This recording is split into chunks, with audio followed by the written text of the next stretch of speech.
Okay, well, good afternoon and welcome to the CBOC meeting for May 27th, 2020. If you would like to view this meeting in Spanish, please follow the link listed below. The CBOC will continue respecting orders from the Governor of California, the Health Officer of the County of Riverside, and guidelines of the Centers for Disease Control related to maintaining public health and safety at this time. Consistent with these orders and guidelines, this meeting will be held online only, and there will be no physical meeting location open to the public. The committee encourages members of the public to join the meeting electronically.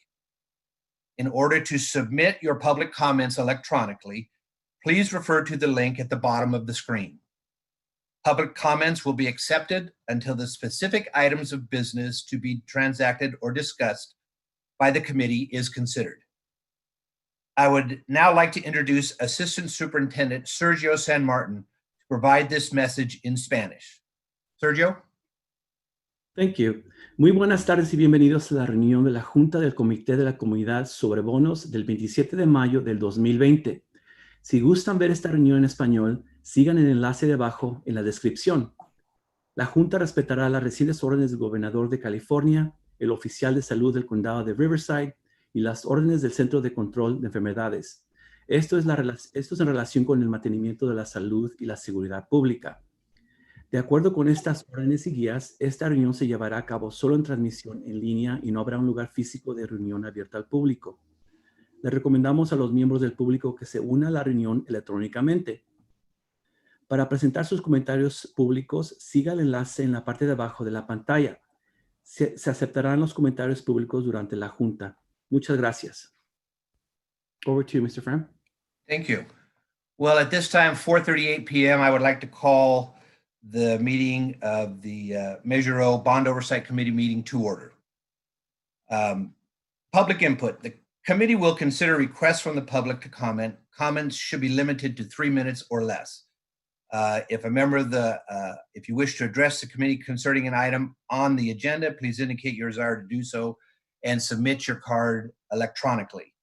You will have an opportunity. The comments will be presented to the committee after that item has been presented.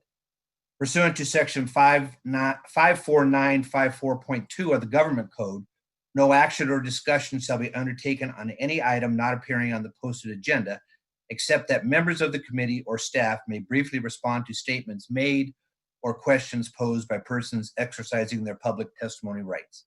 Discussion of items brought forward that are not on the agenda shall be considered for future agendas by the committee chair. So the first item on the agenda would be introduction of members. So if we could go through alphabetically and just introduce yourself. Jose Alcala. So you would unmute Jose, please. Hi, everybody. Jose Alcala, classroom teacher, Moreno Valley Unified, but resident up here in Orange Crest. Thank you, Jose. Welcome. Janice Bielman.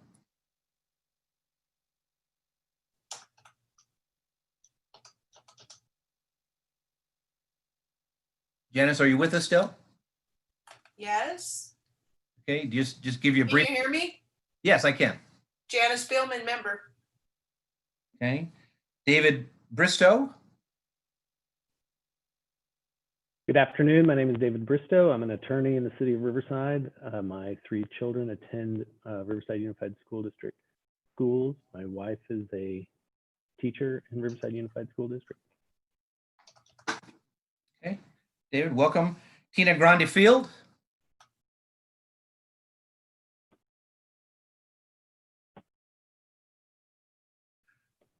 Oh, can you hear me okay? Yes, now I can. Perfect. Tina Grande, member. Thank you. Jason Hunter. Hi there, Jason Hunter. I am the taxpayer sort of representative on the Independent Citizens Bond Oversight Committee, and I am a small business owner in the city of Riverside. Welcome, Jason. Dale Kinnear. Dale Kinnear. And I'm a retired high school principal at both Riverside Poly and JW North. My wife is also a counselor in the district. Welcome, Dale. Thank you. Diane Quasman.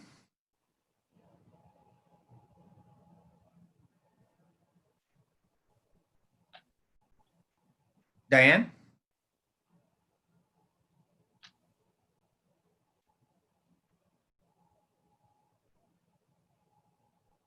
Oh, I'm sorry. I'm Yeah, Diane just Clark. introduce yourself. I'm the PTA representative and I have a student at RUSD school. Thank you, Diane. Thank you. Keith Nelson. Hi, I'm Keith Nelson, parent. My last one's graduating by drive-through graduation today, 20 years after my first one graduated from Poly.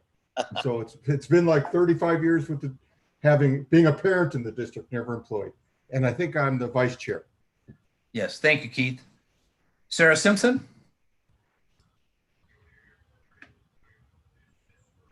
Hi, I'm Sarah Simpson, member. Okay. And I am George Fromm. I am the chair of the committee, and I am an at-large community member of this committee. So thank you all for those introductions. So the first item on the agenda would be to approval of the meeting minutes from our January 29th meeting.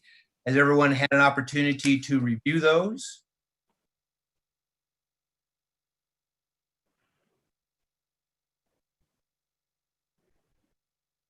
And if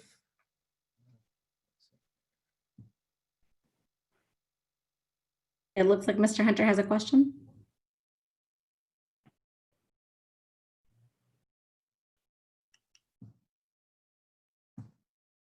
okay, I had Dale Kinnear's hand up first. Dale, what comment? Please unmute Dale.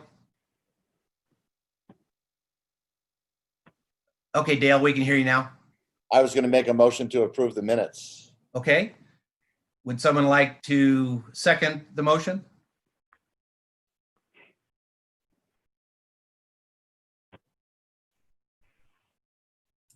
Janice? I'll second the motion. Okay. Would there be any discussion?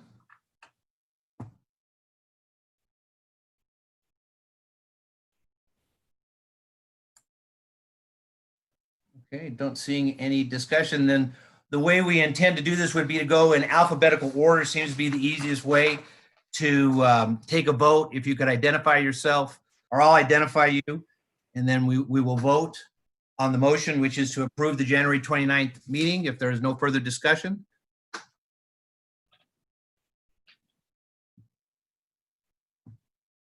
So Jose Alcala?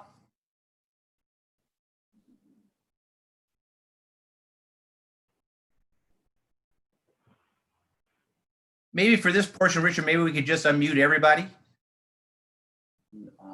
That would be the easiest. Hi there. I'd like to speak. I've had my hand raised for a couple minutes here. I haven't seen it, Jason. I don't see. And I'm trying to submit my comments via the little chat thing too. So I don't know what's the proper way, George. I guess on the bottom of the screen, there is a way for you to raise your hand, Jason, and that's how I'm trying to. Richard, if you could go through that so all the committee members again understand how to raise their hand. Hi everybody, my name is Richard Prince. So the way that we are attempting to proceed with the meeting is to go ahead and click on the raise hand button. So when you have the when you click on the participants button at the bottom of your screen, it should open up a column on the right hand side of your screen. Raise hand should be on the furthest right hand side, and if you click that, it should put you up into a queue where Mr. Fromm is able to see the order in which people raise their hand to speak or to make a motion. And then Mr. Fromm calls on that individual for me to unmute that individual. I am on a Mac and I don't see the raise hand. And I have the latest Zoom. Yeah, so. Not a big deal. It's at the bottom of the participants column at least on my screen. There you go, Jason. I got your hand raised. Right on. Hey, all right, man. I'm moving into the 21st century. Jason, you had comments about the motion? Yeah, I'm okay with approving the motion with two, I think fairly minor changes. One of them is on page 1. I'd like to see where it's listed, it says legal counsel. I'd like to make sure that the public knows that that's the district's legal counsel and not the committee's legal counsel. And number 2 is on page 1, 2, 3, 4, under discussion items. I think the first public comment was for general public comment, I believe. And if that's the case, it should have a little bit more definition as to what those speakers, the general topics they spoke about. For the rest of the discussion calendar item where something's actually agendized so we know what the topic was, I don't think we need that detail. People can go back and check the audio or the video in this case. But for general public comment, where they could be talking about anything under the sun as long as it has something to do that's within our jurisdiction, I think we should be giving a little bit more in the minutes so that somebody reading these meeting minutes 6 months from now has a reasonable idea of what the public was concerned about. So if people are afraid, or if whoever was the provider of the motion is willing to accept that friendly amendment, I'm on board. Well, I guess I would have a question, Jason. Would you not approve these and add that for these, or would that be for future minutes? No, I think I'd still approve them. I'm just asking, if I asked for a friendly amendment, I think it was maybe Dale's motion. I don't remember, but it was. And he accepts a friendly amendment. We can still approve it today. It just gets updated in the official minutes. That's all. And I'm asking for those two they're fairly minor changes. I mean, I have no problem making a friendly amendment to the minutes. That in summary then adds clarification as to the legal counsel belonging to RUSD and just and on general public input. That's correct. And I'm sorry, who made the second? They would have to approve the. I did. I approved that too. Okay, Keith, you had a comment? Just wanted to see if it was working now. It wasn't working before when I was trying to Yes. second. Okay, thank you. I got your hand. So Okay. okay, so we have a motion with a second that to approve the minutes with two adjustments, with indicating on legal counsel that district legal counsel, and then to update the minutes on the public comment on the first kind of open section public comments, give a little more background on what those comments were. So with that motion, any other discussion? We'll call the question then. So Jose Alcala. Hi, I'm going to abstain as I was not present at the meeting. Okay. Janice Bielman. Aye. Okay. David Bristow. Aye. Tina Grande Field.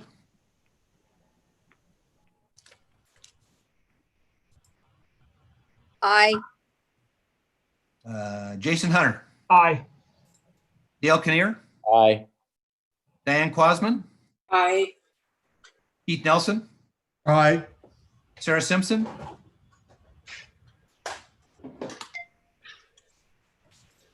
Aye. And George Fromm is aye. So that motion carries unanimously. Thank you all very much. Now we would have public comments. Those will be read by a representative from the district. Do we have any general public comments at this point to be read? We have not received any general public comments. Okay. So then we will move on then to this discussion items on the agenda. First item would be staff report. The staff will present committee a brief overview and update status on Measure O projects. So I would assume that is going to be Sergio would start that off. Yes, thank you, Mr. Fram. Good evening, everyone. I'm Sergio San Martin, Assistant Superintendent of Operations for the Riverside Unified School District, and I will be presenting this next item. And so I need to stop sharing what I have, and then I'm going to go back and share the next item.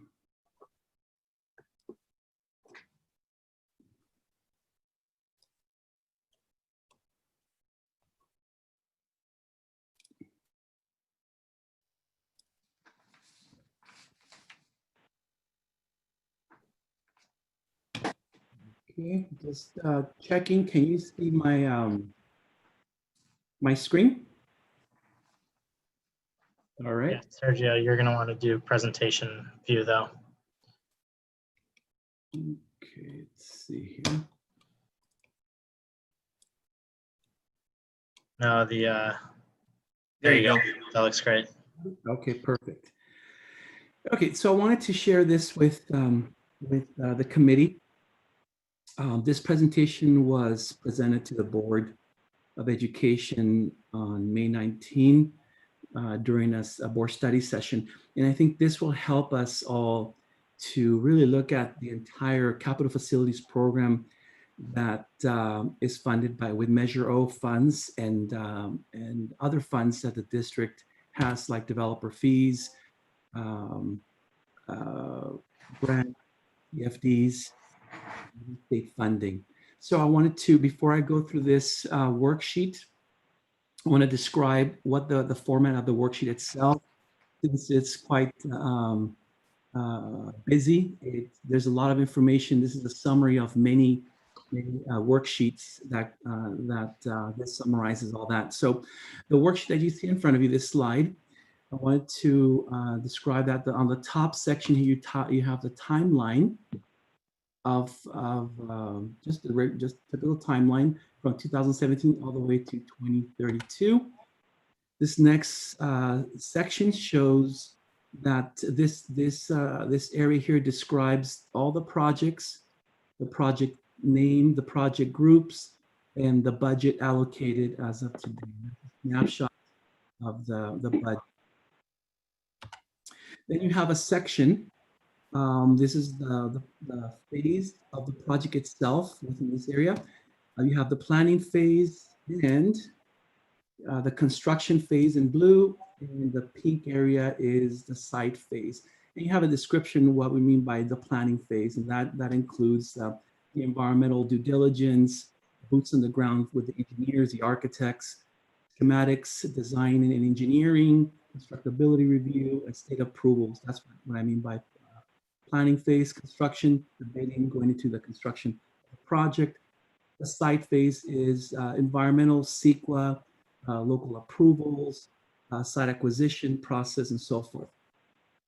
Now, so this is again, just to give you a description where those projects are and in what timeline we will be entering that phase of those projects. This next area here is more of, I just wanted to point this out, that these are projects that are contingent on state funding reimbursements.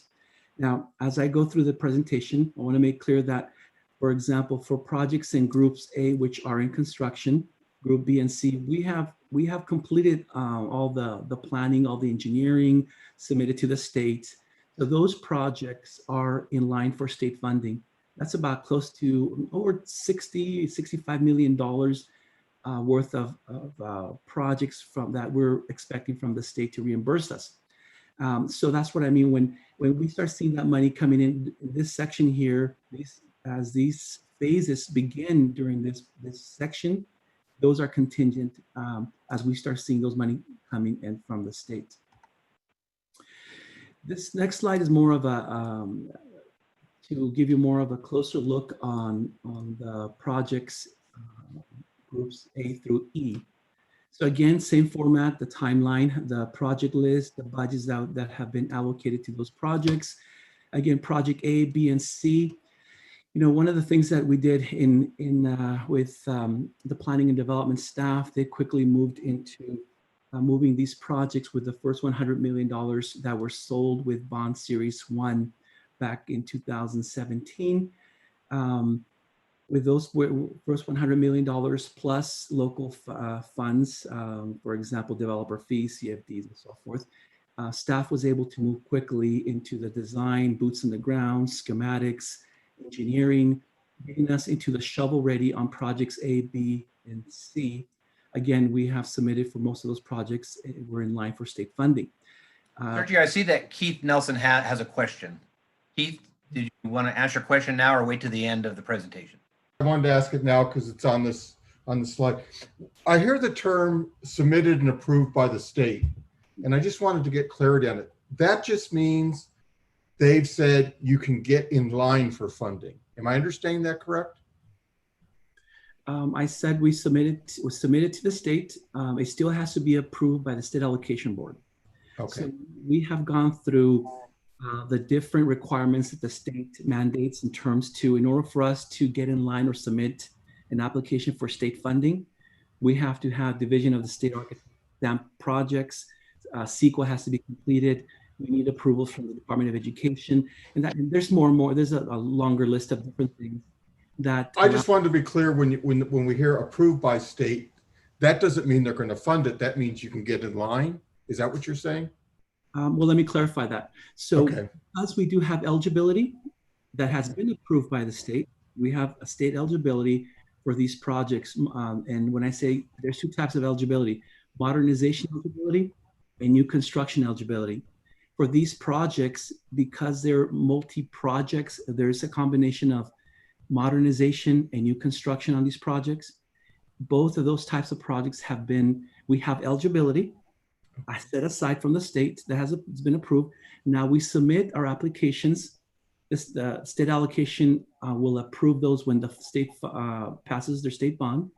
Typically, by the time we submit our applications and the Office of Public School Construction reviews those, typically when the state has those funds, the SAB will then approve those. It hasn't been approved by the SAB yet, but they're in line to be reviewed by the state allocation board. Okay. That makes it clear. Thank you. Thank you.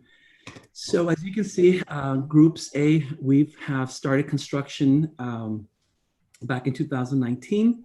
In fact, we've completed the construction of Sierra Middle School. That has been completed, and we're still in construction, mid-construction on four of those schools. Now that we've sold additional bonds, Bond Series 2, $172 million, we were already in line to go into bidding and construction, which we started this year. We've started construction for Jackson, Sunshine School, Poly High School Quad Project, Adams Elementary, Magnolia. And we are moving into construction in soon, in maybe spring of 2021 for the rest of groups B and C. So you can see as these projects become shovel ready, we are moving these projects quickly into construction. Now, projects in groups D and E, we will start the planning phase as soon as we sell bonds in Series 3. We will begin the planning phase for projects in groups D and E. The anomaly here is on North High School. And I'll talk a little bit more and describe why North High School has a longer planning phase and why are we starting that actually this summer.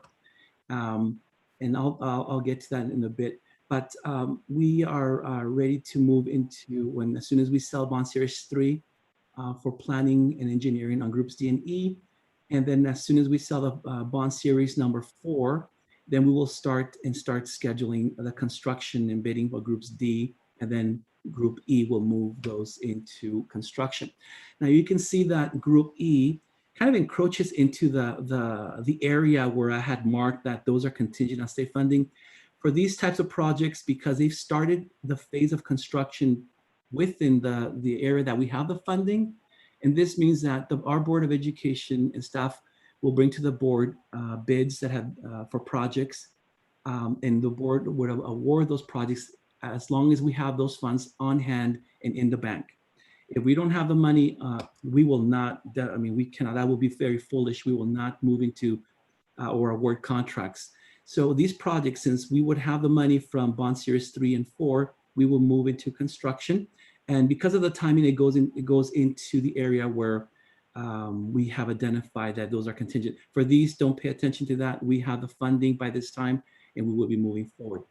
Now, going into, again, North High School, as I go to the next slide, you will see that there's other projects or extended projects that the board has postponed, moving further into different levels of phasing.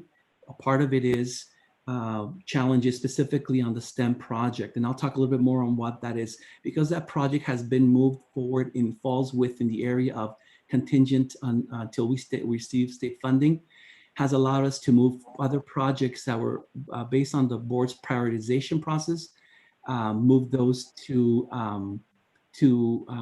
move them into a different layer of the phasing process. For example, North, the board has given us direction to begin the planning phase of North, even though we will have several years to be going into this process.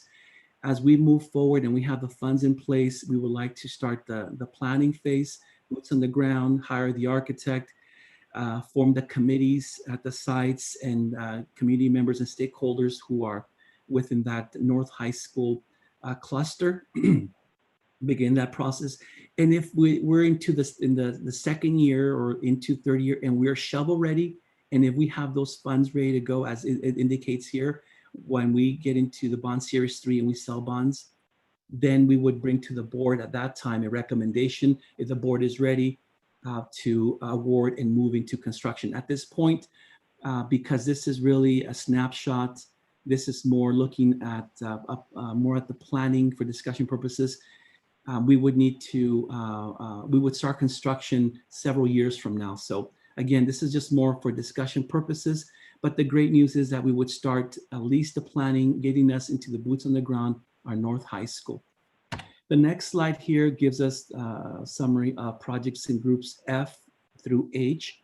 And you can see that similar to North, we would start the planning phase for Ramona High School and King High School, getting us more into the shovel-ready status of engineering, boots on the ground, and so forth with bond series 3 and 4. And again, since we started this process, we'll have the funds to get us all the way through this section here, but we would not start construction until, again, we start seeing state funding coming in. Now, you can see that on top of the page and on all these slides, you'll see that there's the green dates that have been, or the dates that have been highlighted in green, like 2022, 2024, 2026, all the way to 2032. And these are potential years where the state of California may put a ballot, and on the ballot, state bond, which means, I mean, it's not a guarantee, but again, this is years where they can place a bond in those years. For example, in 2020, there was Prop 13, which failed and did not pass. In 2018, there was no bond in the ballot, but in 2026 there was. It was Proposition 51, and 51 did pass. Now those funds from the state have been exhausted. So we're looking into 2022, 2024. Now, if in 2022 the state doesn't put about a state bond on the ballot, or it fails, then we'll look at 2024. But let's say that in 2026, 2024, the state does pass a bond, then that's when we start seeing those funds coming in from the prior projects in groups A, B, and C, the ones that are in line.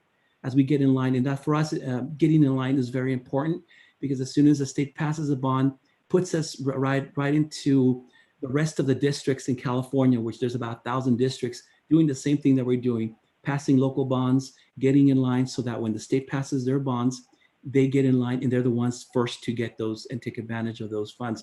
So if the state does pass a bond, gives us the ability to move projects further into from this section, either moving them into construction or expediting their planning phase. When we move into other projects, we have a list of projects here. The King High School Traffic Safety Project, that is a project to create a drop-off along Van Buren, and an access point from Van Buren to King High School. This project, we have completed the phasing and all the engineering, and we're ready to go. In fact, we've already bidded this project 3 times, and I think three times. And these 3 times that we bidded the project, the bids came in twice as much of what we have budgeted. Part of it is bad timing, the type of construction. Most of the majority of the scope of work is concrete, asphalt. And there's been several on the 3 bids that only 1 bidder has bidded the concrete work, which they have escalated their numbers significantly. So what we're doing with this, and at the last board meeting, the board rejected all bids, and we're looking at bringing this scope of work, adding it to the King High School modernization. King High School is eligible for modernization in 2023 for over $25 million of state funding. The project itself is about $34 million with local funds and Measure O funds. So we're going to push that scope of work at that time. For the STEM High School, you can see that we've started the planning phase, and that will continue, but also started what we call the site acquisition phase for. In this particular project, this is more the ground lease, securing the site, going through our due diligence. In this particular project, we are on our 4th location site from UCR that has offered. We are on the Blaine site, and that particular site, as I mentioned in other presentations to the board and to this committee, there's several challenges. For example, there's 2 cell towers. 1 cell tower in the property that UCR owns. There's 1 cell tower within the city of Riverside's. And if you can kind of, as a reference point, the Blaine site includes, within the Blaine site includes property from the city where that cell tower is located. And then there's the Gage Canal that the city actually now, that the city owns. So we have those challenges that the city owns and has responsibility on the Gage Canal that is right within the middle of, or within the Blaine site. So we're working through that ground lease with the city. Our engineers have looked at the conditions and what would it take for us to build around the Gage Canal, even just building a road over it, and it's very difficult. There's some challenges there. There is an existing lease between the city and UCR on the entire Blaine site that for many years UCR and the city has had this lease, and it doesn't terminate until, or end until, I believe 2023 or 2025, one of those 2 years. But so those are leases that UCR and the city are working. We have, again, we're in the middle of our due diligence. We have done soil testing. Soil testing results have come back that it's clean. But again, we have to go through our certification with state to certify that that site is clear for a future school. There's various challenges there. And then with COVID-19 and this UCR settlement regarding they must have community meetings regarding any project, either from UCR or any developer, as us as a district will be building there. They must conduct community meetings. There is a second meeting that it's right now in the planning stages. Hopefully in after November, December, or January, that meeting will be conducted. And as soon as that's conducted, then we will move into the CEQA process. And that is the CEQA process. Again, it's UCR's, they're the lead agency, and that process of CEQA, or completing and developing an environmental impact report, it's about close to 2 years or a year and a half process. So that's where we are in terms of challenges. The board elected that because there is conditions with local bonds, with the IRS and spending bond, local bonds within 3 years. We don't want to jeopardize that and get into a problem with the IRS. And so the board elected that this project will move into construction and further planning when we start seeing state funds coming in. So again, if the state passes the bond earlier, then that process will move earlier on. Right now, more for planning purposes. Anything, we ran out of money 2026, local funds, again, Measure O, developer fees, CFDs, grants, and even leftover state funding. So that's why this blue line is here. For neighborhood schools 1 and 2, we've already secured land. These are Spring Mountain Ranch and Casablanca. We own that piece of land. We will begin the planning phase this summer, which means acquiring the design team, the architects, the engineers, forming committees, and getting the stakeholders to start that process of the planning phase. And there is funds on hand to move into construction as we sell bonds in bond series 3 and 4. Unfortunately for neighborhood school number 3, which is the east side, because of the number of properties in order to come up with 6 acres or 8 acres within that area that has been identified, there's 23 properties that we would need to acquire. And right now we have 4 properties that we've acquired and 3 are in escrow. And we are continuing to negotiate with property owners. And as those properties become available, we will acquire them. So that will take a process and it may take 5 years or more. And again, if that's dependent again on as the properties become available. Now, again, as we start receiving state funding, then we will then start and perhaps even accelerate the planning phase on that project too. Now, in summary, so what can we do in terms with the funds that we have on hand and funds that we will get in line from the state?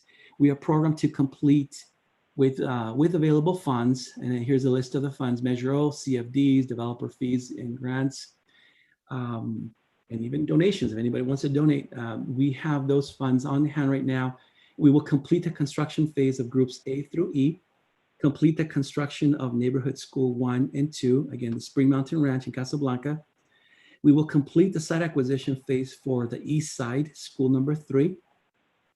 We will complete the site phase of the STEM Center, which means hopefully by that time we'll have all the ground lease completed, ready to go and move into the phase of further environmental CEQA and construction after this, as we start seeing state funding coming in.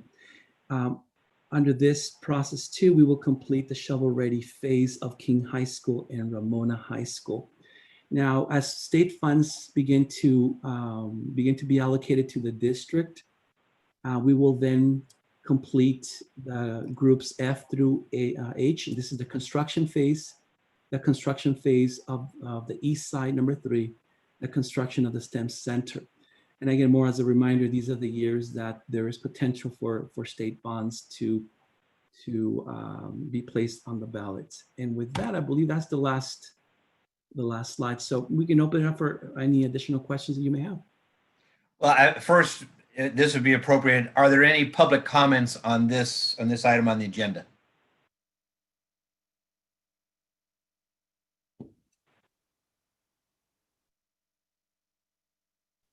I need to be in. Oh, there we go. There are no public comments on agenda item number 1. Okay. At this point, we would open it up for other questions or comments by the committee members.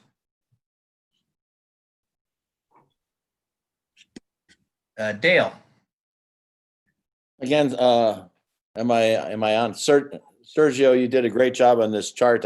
I can't believe you could compact so much information into one chart. I don't know how you did it. That's incredible. There's one thing that I'd like to see different, maybe on this chart or on some other sheet. As we identify projects going over budget and under budget, I would like to see that listed. For example, I guess it's Sierra that's completed now. I think I had heard you say that Sierra came in under budget. Well, that helps schools that are farther down the list. So when we know schools are under budget or over budget, I think it would be helpful to know that because it does have such a great impact on schools that are farther down the list. Great, absolutely. Thank you.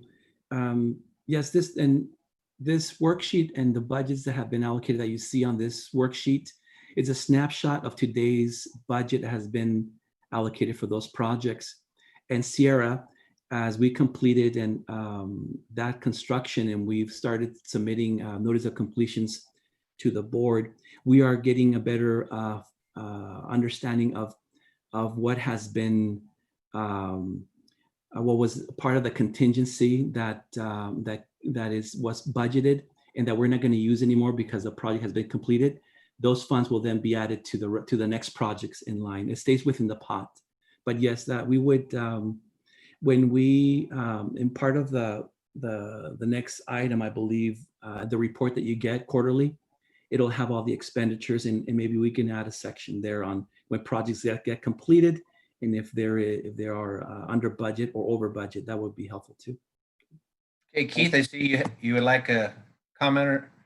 Yeah, first of all, having received this and having watched the workshop and seeing it a third time, it becomes more clear. It wasn't immediately clear the first time I saw it, so thank you for all the patience in presenting it a couple times. Yeah, one of the questions I had, and I don't know if this is the right part, I get asked by some parents, you know, how come Poly came first and so on. And I don't want to get into that, but it's my understanding that some of the construction that's going on at Poly is not even Measure O. And I'm wondering, is there anything in our handouts that says, you know, this, don't confuse this with this pocket?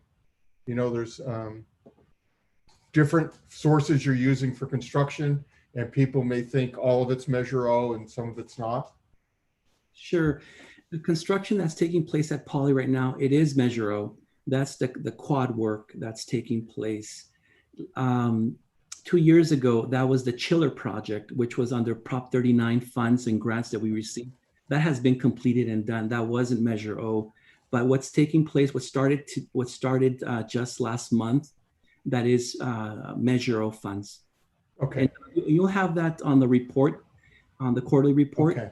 Give you a description of the scope of work on that. And, okay. Jason, I see you have a question or comment. Yes, I do. First of all, neighborhood school 3 is East Side, correct? You said? Right. I don't know if you said that or not. Okay. And so prior to Prop 13 failing in March, were groups F through H anticipated getting built even without state matching, or how did that work? So as I indicated earlier, when we move projects into the planning phase, we need to be at a level of shovel ready to get in line for state funding. Okay. That's when we get in line for state funding. Now, overall, our district has state eligibility for new construction and for modernization. For existing schools, there's already a pot of modernization eligibility based on their age of the school, the age of the buildings, enrollment, and so forth. New construction is based on district capacity, enrollment, and so forth. And we have significant new construction eligibility. We could only tap into that eligibility funds until we have shovel-ready projects. So if Prop 13 would have passed today, we are not shovel-ready for Casablanca, Spring Mountain Ranch, or Eastside because we're not shovel-ready yet. That's going to take several years from now, maybe two or three for Casablanca, Spring Mountain Ranch, and many more for Eastside. So that we wouldn't have received state funding for those. We have our eligibility, but we can't tap into it until we're shovel ready. And so those are the projects that I mentioned, groups A, B, and C. Those are shovel ready. We're in line for those state funding. So hopefully that helps. I'd like to make one, I guess, a kind of a point of order on the discussion, is that I guess I didn't realize when I saw the agenda that the public can't participate in our meetings. I assume they can see the video. Can they see the webinar chat as well? Or just the video? Can somebody answer that just from a... Yeah, the chat is not broadcasted. Then I would ask if, I would ask that I guess the committee not use the chat function, because we're kind of having discussions over the chat function that the public can't see, and I believe that is a Brown Act violation. So, could the district comment on that? I can't see the chat, and I don't think anybody has been chatting. Can you see that, Richard? Good afternoon, Mr. Chairman, members of the committee. This is Ruben Duran from Best and Krieger. Mr. Chairman, would it be appropriate for me to step in and respond here? Sure. Yes, I would appreciate it. Thank you. Thank you so much. I was trying to get someone's attention to do unmuting. Mr. Hunter, thank you for your question. I think it's well taken. And I'm looking at the chat messages that have been going back and forth. They all appear to be administrative as to how to raise your hand, how public comments being received. I don't see any substantive issues on any of the agenda items that are being discussed. So I'm not concerned from a Brown Act perspective there. As to the public's right to attend and observe the meeting, you're correct. We have to make sure that the public has every right to see and hear the substance that's being provided by the staff, which they have if they're listening to the meeting or observing on Zoom. And then the public was given the opportunity to submit the comments in accordance with sort of the special rules that have been sanctioned by the governor's executive order as a result of the COVID-19 situation. So I think that we're covered with respect to public comment and public observation of the meeting. I'm happy to answer any of the questions you might have. Now, Ruben, could you ask one question? So I sorry I called you Ruben. I'd address you by your last name, but I have no idea. My name's Ruben. That's great. Go for it. Okay. Are you our council or the district's council? I'm with Best and Krieger. We're retained by the district. Okay. Okay. And then secondly, is there a Brown Act violation at all in the public not being able to, as I understand it, directly address us via public comment versus indirectly by submitting their comments and then having them read? Because I think there's a big difference between a comment that's read and maybe, a comment that we can hear the vocal, intonation and, expression that's behind that from somebody from the public who may be happy or mad or whatever. I think there's a big difference. Sure. No, I think I understand the import of your question. And briefly, the answer is no, we're not in any sort of trouble. What we're all working under right now is the governor's executive order, which specifically provides that public agencies only have to and really only should, for out of safety reasons, provide for at least one form of communication to the body. And so the form that we've chosen here for this CBOC meeting is electronically submitted comments, which have been made. That information has been made widely available. The aspect of whether someone reads it and intonation and all of that isn't really covered by the executive order or the Brown Act for that matter. All we're required to do, and we're making every effort to do so, is to allow some avenue for the public to provide their comments for the board's consideration prior to the discussion or during the discussion. All right, thank you. I don't want to belabor the point. I think I'll bring it back up under committee member comments at the end of the meeting, but I do think we need to change that, quite frankly, as far as how we take the public comment, because I do think the Brown Act says directly address the legislatures, and I don't think this is directly, or at least as directly as technology would allow for in 2020. And so anyway, neither here nor there. I guess a question back to the subject at hand is how much money, Mr. San Martin, have we, and am I right about this figure, that we've spent or are planning on spending about $100 million on the new or expanded project list as of this current report? Is it about 100 million, somewhere around there? That I'm looking at the slide here.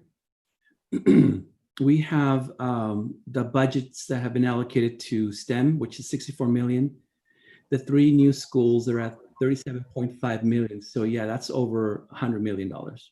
You have $181 million. Well, but I thought that STEM construction was being moved off of this list. Sure. So this is the budget, project budget, assuming that we complete those projects all the way to 2032 and state funding is received. This is how much with state funding, with Measure O, with local funds, we will have enough to complete the entire list that I've shown here.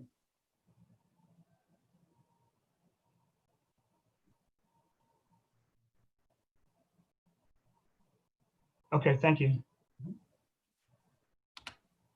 Okay, I'm not seeing any other raised hands, questions, or comments. Sergio, thank you so much for that report.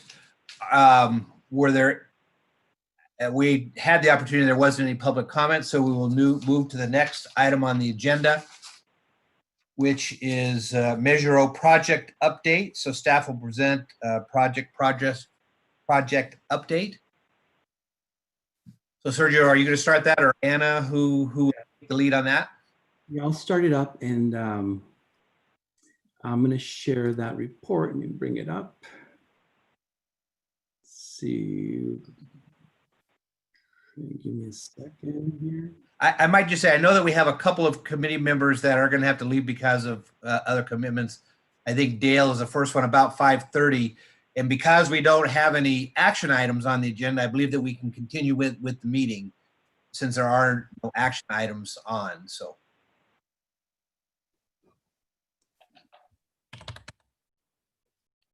Okay, give me a second. I'm getting to the slide here.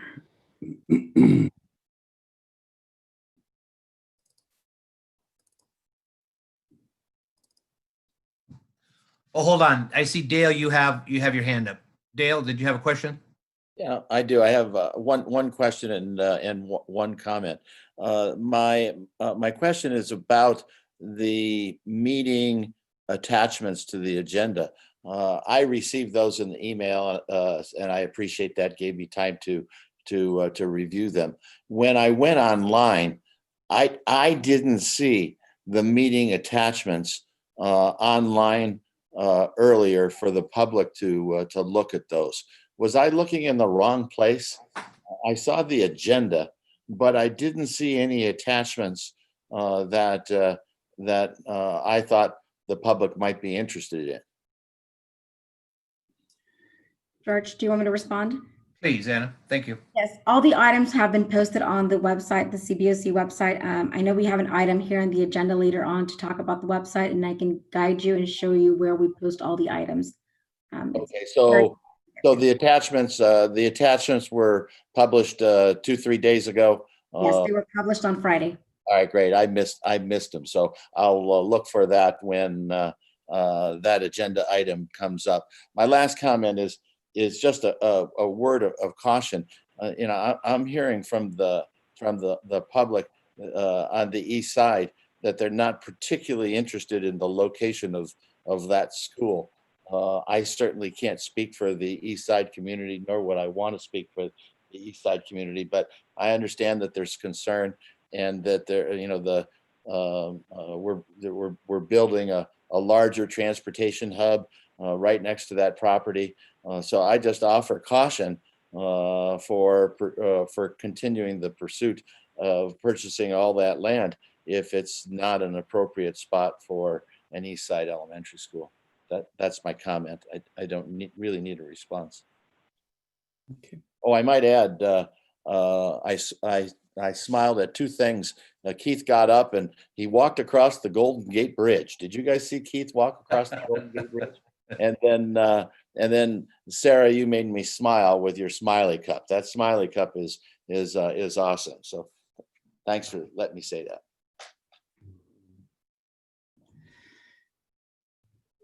Okay, would you like me to continue?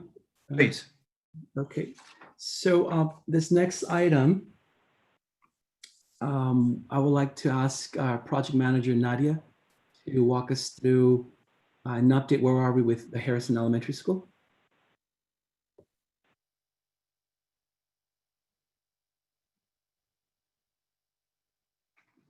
Hello, everyone. Can you hear me? Yes.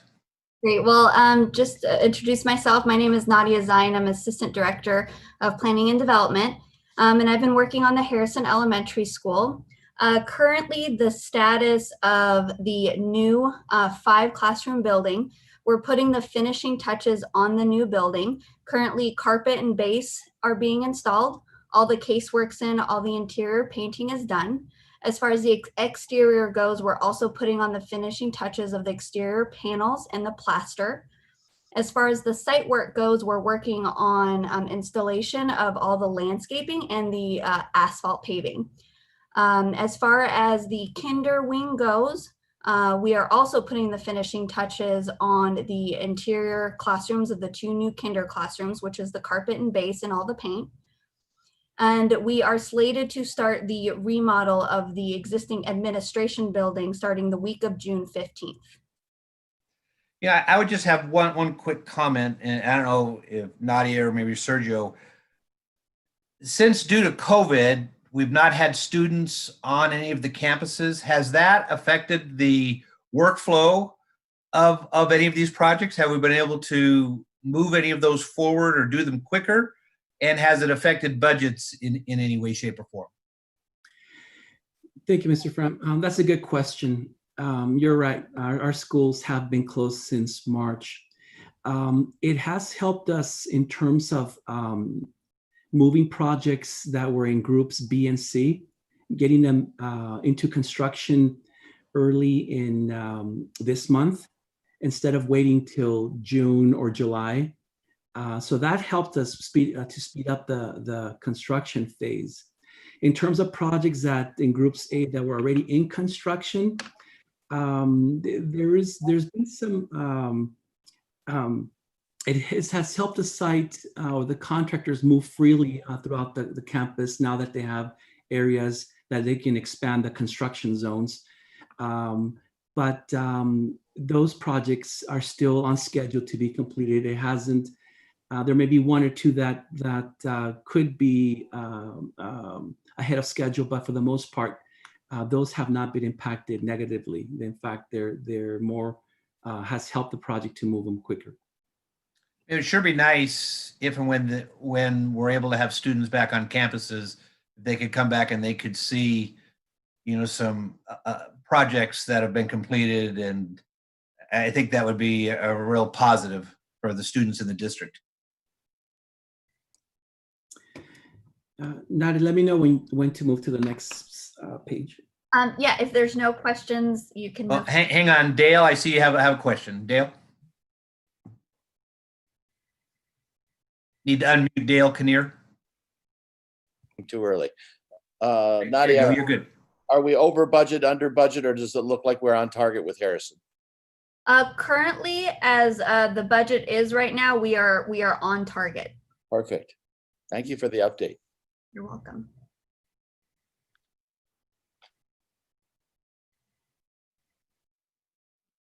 Anything on these slides, Nadia? No, as you can see, if I can give a brief description. So what you see on the left-hand side is the new kinder wing is getting some exterior improvements, including a new concrete sidewalk for kind of a bike track, kinder track, as well as, you don't see it here, but that area where the tree is going to get synthetic turf. On the right-hand side, you just see a lot of the drywall being installed in the kinder areas, as well as the insulation underneath the roof structure. Keith, did you have another question or comment? Yeah, as they build those bike tracks or play areas, are they making sure they're readily accessible to walkers, wheelchairs, and others? Great question. So it's actually done with striping. So what the principal wants to do with that large concrete area is she's just going to actually, it's like painting, striping like you see in parking lots. So there will be no obstructions in the area. It's just painting essentially on the ground. But they are ADA compliance, correct? Yes, that is correct. Everything that are part of these projects had to go and be state approved, and they had to be ADA compliant. And we have an inspector on site that ensures that as well.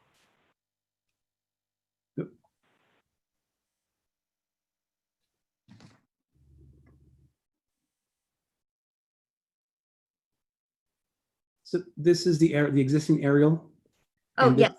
Finish. Yes. So what you see here is the proposed aerial. What you see in yellow towards the left, that's listed as number 2. That is the new 5 classroom special education building. Right below that, you see the new parking lot, which will provide new ingress and egress. As far as the kinder wing, if you look over more to the right of the page, which is identified as 3A, that's what you're circling now, I apologize, that's the administration building that's being remodeled. And then farther to the right, where you see 3A as well, that is the kinder area, where we remodeled 3 classrooms to turn them into 2 kindergarten classrooms. As well as the exterior improvements, which included landscaping, new concrete, and synthetic turf. And that is a rendering of the proposed new building, new 5 classroom building with the parking lot. Okay, this next project is High Grove Elementary, and this is this Eric's project? It's Philip's project, actually. We switched it over just recently, Sergio, but I can tag team it with Eric.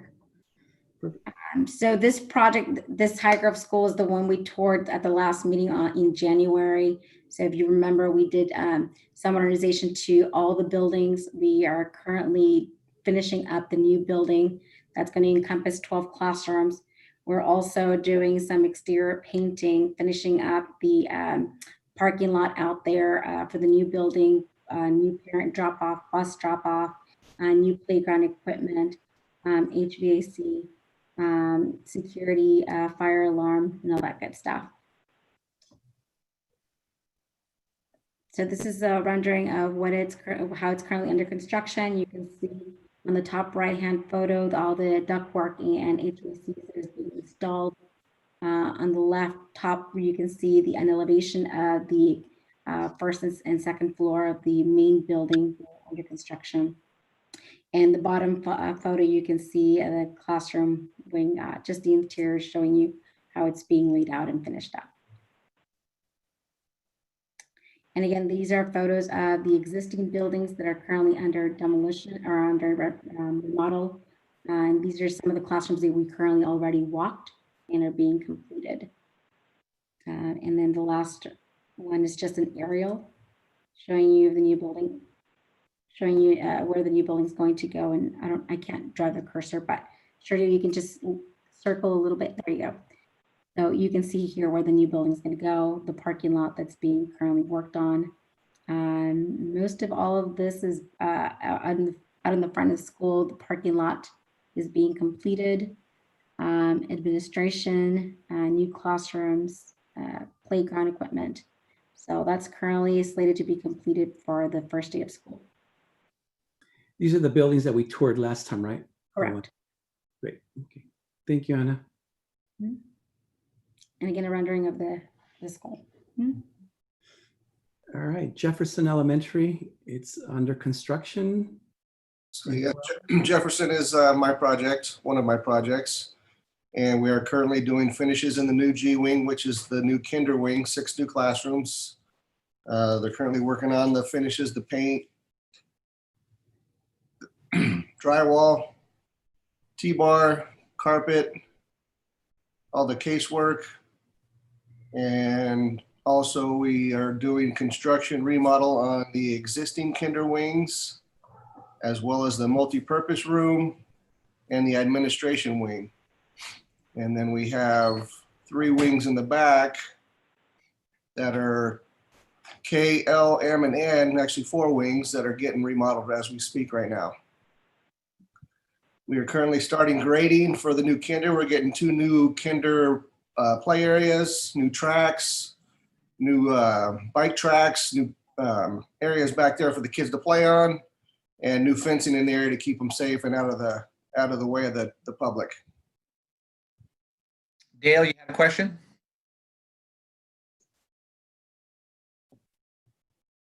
Could we ask each project manager to update us on where they are with the proposed budget, under, over, or within the budget? Maybe we could go back to High Grove. How's the budget there? How's the budget here at Jefferson? And then all future items also. For High Grove, we're currently still within budget. So we have not gone over yet. We don't foresee going over either. Great. Jefferson, same deal. We have not gone over and we are hoping to stay still within the budget. So we have a little bit longer to go with Jefferson, but at this point, we don't think we're going to go over. Thank you. If we could include that comment for each of the projects, I'd appreciate it. It's a great comment, Dale. Just one question. I saw this completion date was October of 20. Is this one that might be able to get completed if the students will be able to come back in September? Is there a possibility this would be completed prior to that or around that same time, or no? If they hold out that long, I would say that's a good possibility. If they come back early or their normal time, we will probably still finish up at the October date. Okay, thank you. And just to respond also to Mr. Kinnear and for the committee, if these projects, if there is, for example, a change order for an unforeseen situation during construction, we would take that change order to the Board of Education to approve that change order should it go over the 10% that threshold that we are per public code. We would have to bring it back to the Board of Education for approval. And so far we haven't had to do that. None of these projects, they're within the budget, and we have built in contingencies and escalations so that we can cover anything unforeseen. Thanks, Sergio. That's a rendering of the new kinder wing at Jefferson with the playground area. All right, the next project, Madison Elementary. Madison is also mine, and as of right now, we are under budget, and we're hoping to stay that way on this project.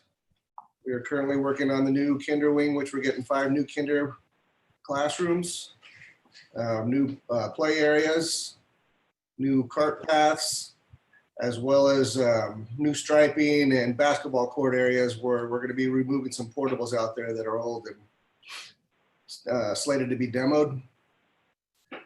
Currently, we're working in 3 of the classroom wings, the kinder, the existing kinder, and the 1st through 2nd grade, and administration and NPR buildings out there.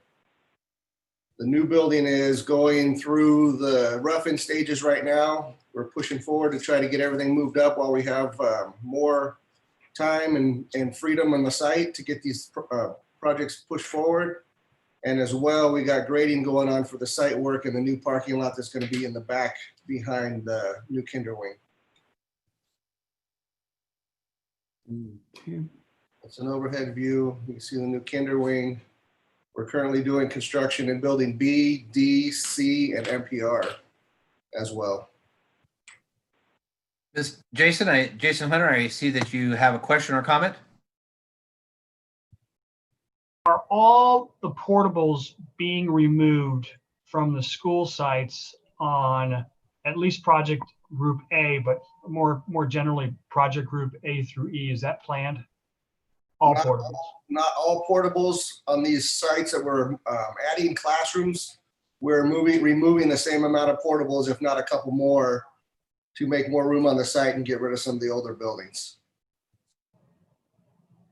And how many? I guess my question is, let me narrow it down a little bit more. I guess you don't have to remove the portables; they can stay on the site as long as no one's in them. Are we going to have how many students are we going to have students left in the portables after the projects have been completed? Because to me, Measure O, that was one of the primary, to me anyway, I imagine many others, one of the primary focuses of passing it was to get the kids out of the portable classroom. So how many remaining students are we going to have in these classrooms at the end of the day after we do these improvements? Yeah, so I can respond to that. Just for A through E, not the stuff that we're not touching, but A through E. Sure, yeah. So a lot of these schools were designed for 350 students, 500 students back when these schools were built in either in the 60s or 70s. Since then, those schools have enrollment of 800 students, 600, and even there's one school that has 1,000 students. So as we go through these projects and replace buildings, portables with permanent buildings, there will be portables left because again, we can't, we're hitting those as replacing the oldest and the ones, the portables that are the most problematic with new buildings. But, we have a need of $1.3 billion district-wide if we, through our facilities master plan, when that was prepared in 2015, 2016. So we will have to come back at a later date, maybe possibly with a future local bond, in order to really replace all the portables district-wide. And we have about 400 district-wide for these projects. We're hitting as many as we can. But we won't be able to remove all of them. So when students return, there will be in portables, but the majority will be on permanent buildings. All right, thank you. That just, it seems to me like, I don't know, it just seems to me a little bit of a missed opportunity if you're already on the site and you're going to be disrupting things, take out all the portables all in one fell swoop, and I'll get off my soapbox on that. Thank you. We agree. Our Sierra Middle School, this project has been completed. And is this Anna or Gabby, will you be responding to this? I'll have Gabby go over the scope. Hi, everyone. So with this project, we completed a new HVAC system within the gym. There was a whole revamping of the circulation in the front parking lot. And then we added parking spaces, a new drop-off pickup area, and a new facade in the front, along with updates to some special education classrooms. This included new cabinets and new sink areas. The picture on the left depicts the updated HVAC system. Prior to this project, the gym did not have a proper HVAC system. So this was a great addition to this school site. The picture on the right depicts a new facade or architectural element that was added to the school, along with the school lettering at the top of the architectural feature. You can't really see it too much there, but across there it says Sierra Middle School. All that was also newly painted. And then next slide, please. Oh, this is just showing current, first, can we go back to that slide, Sergio? Just so you could see, in the middle part of the parking area, there was a lot of grass and there was a walkway area, which all of that was removed to expand the parking and to improve the circulation of that area, because traffic and just general clog up was a problem here. So this is a good rendering showing how the site was improved in the front, especially. So it shows you the new driveway approach and drop-off area, the bus area, all those additional new parking spaces in the middle. All of it, of course, ADA compliant, with a new walkway down the middle of the school and new landscaping. Gabby, if I can add also that the year before the construction of Sierra Middle School, with local funds, we did add about $1 million of funds were invested in this school to redo the whole back of the school, the fields, what is called the walk. It's called the track. The track. Yeah. It's all redone. The majority, again, was done in the front of the school and within several buildings to improve the special ed classrooms.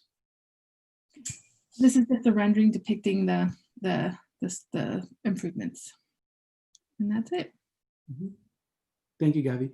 How is that one? Oh, that one was completed under budget, on budget? I apologize. Yes, this was completed under budget, about 1.6 million.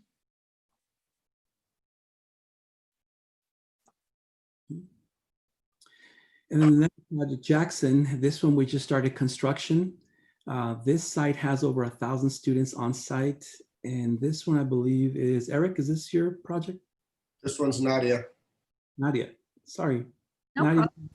problem. So Jackson Elementary School was actually one of the projects we were able to push and start early due to the students not being on campus. So the project actually, we mobilized April 28th.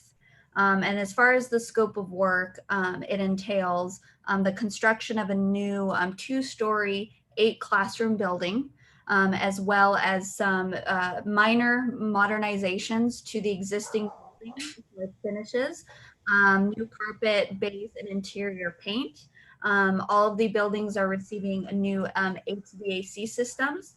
We're also updating a lot of the underground infrastructure to the site that has been damaged due to the age, including where the gas lines to the entire site, sewer lines, and electrical as well.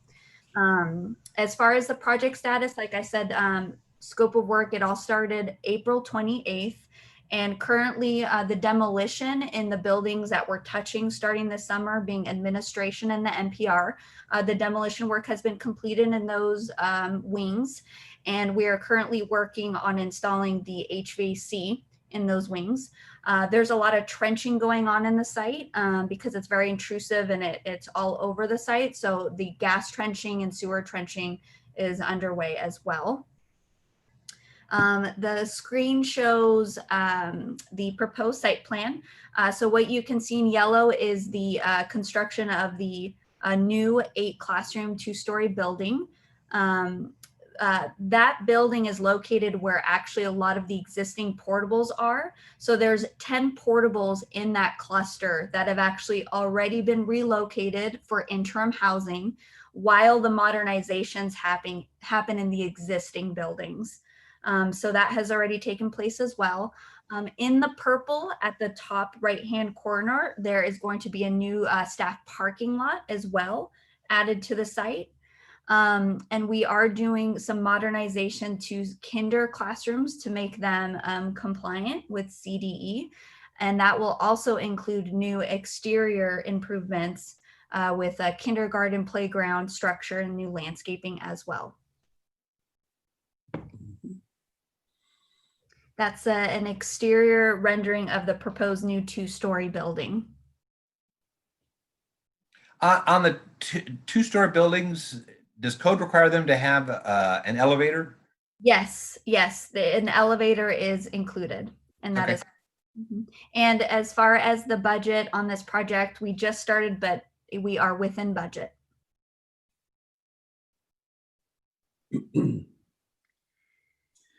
Magnolia Elementary. So that one is my project as well. So Magnolia Elementary, we were also able to start early. So we mobilized at Magnolia Elementary School on the 18th of May. And as far as the scope of work on that project, it includes the construction of 2 new single-story 5-classroom buildings, as well as some landscaping. In the existing buildings, 2 of the older buildings on the site are getting new HVAC systems. As far as the portables go, there are 4 portables that have been relocated for interim housing, and those will be removed at the end of the project. The site is also getting a new parking lot and student drop-off area right off of Maplewood Place. Thank you for pointing it out. And on the opposite side, which that new parking lot and drop-off is right in front of the kindergarten building. And so on the opposite side of the kindergarten building, you will see that we will be building a new playground area for those kinder students as well. And if you go to the next slide, that is a rendering of the 2 single-story buildings right next to each other with some landscaping and some seat walls in between.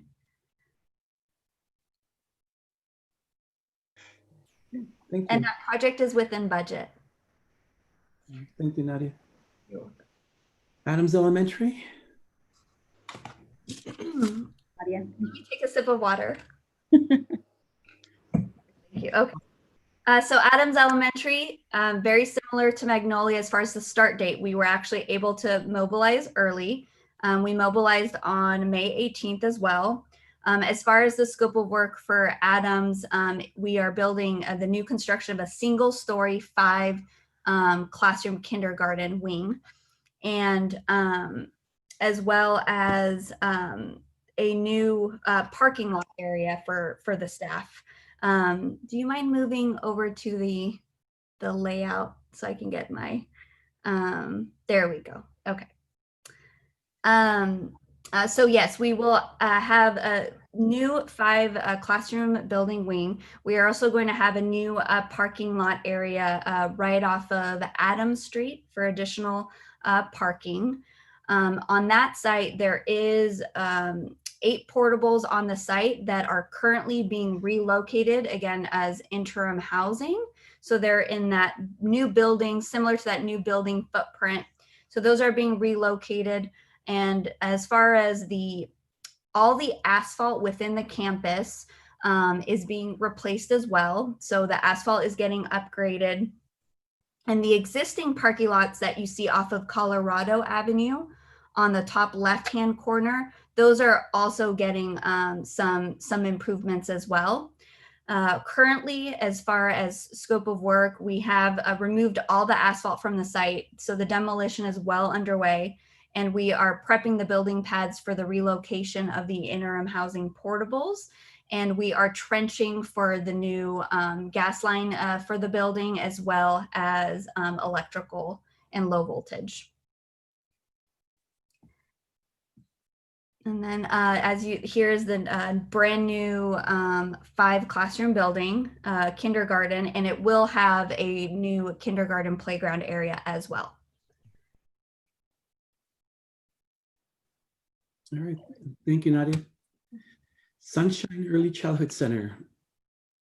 So Sunshine is my project. It went out to bid earlier last month, I believe, and we got our bids back. They came back a little bit high, or a lot high. So original project budget, as it states right here, is 3.5. Our bids came in around 7.1 million. So we had to readjust our budget as a result of the bids that came in. Gabby, can I point out that this sheet has not been updated, but on the worksheet, on the cash flow, that has been updated to the budget that the board adjusted at, I believe, 2 board meetings ago when they awarded the contract for Sunshine. The budget went up to, I believe, $10 million. So the worksheet that the cash flow that was presented earlier, it reflects already that adjustment. So hopefully that can help. Hang on, I see Mr. Hunter. Jason, you have a question. Yes, could you explain why it went up so high? That's 100% increase, right? You said 7.1 million? The budget, yeah. Partially, the environment of the bidding of the bids coming in right now have been high. So after speaking to our construction manager, they indicated that it's likely the result of COVID being one of them, but also that the construction market is really busy right now. If I can add, Gabby, to this project early on, it has multiple layers. There is the phasing of the construction, because we have preschool students or special ed students. We can't just shut down the school where the work is going to be taking place.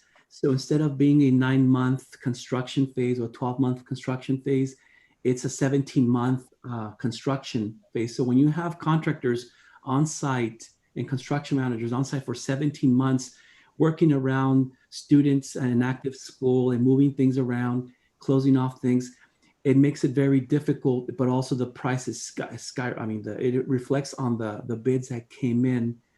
So there's that. There was also, during the plan check at the Division State Architect, there was scope of work, unforeseen areas that the Division State Architect asked us the engineers to address, which meant infrastructure, replacing the infrastructure of power for the campus itself, ADA compliance, path of travel.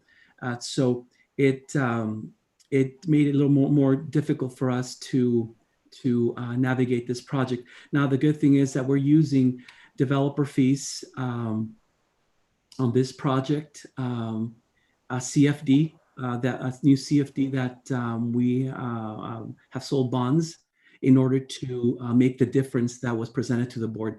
So the only impact that increased from Measure O, I think it's only about $2 million from Measure O. The rest of the budget has been augmented by developer fees, and CFDs. So that hopefully that helps how and why and how we are able to increase the budget and complete this project. So, but what I hear from you there, Sergio, is that a lot of these should have been anticipated costs, correct? I mean, this is stuff that these aren't unanticipated costs. A lot of the things you mentioned there, whereas I could see rising construction costs as being unanticipated. I just wouldn't suspect 100% increase from rising construction costs. I'm still trying to figure out, has the change of scope changed that dramatically? Were there change orders? What was unanticipated that made it go up 100%?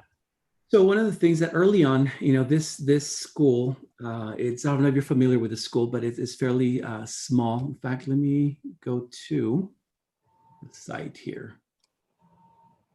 Yeah. So if you can see, the majority of the work is within the classroom buildings and in the interior of the classroom. We have this area, which is the administrative area, that scope of work. So we're touching the entire site. When this was early on, when the budget was established based on the facilities master plan snapshot, which was really underestimated at that time when that report was developed.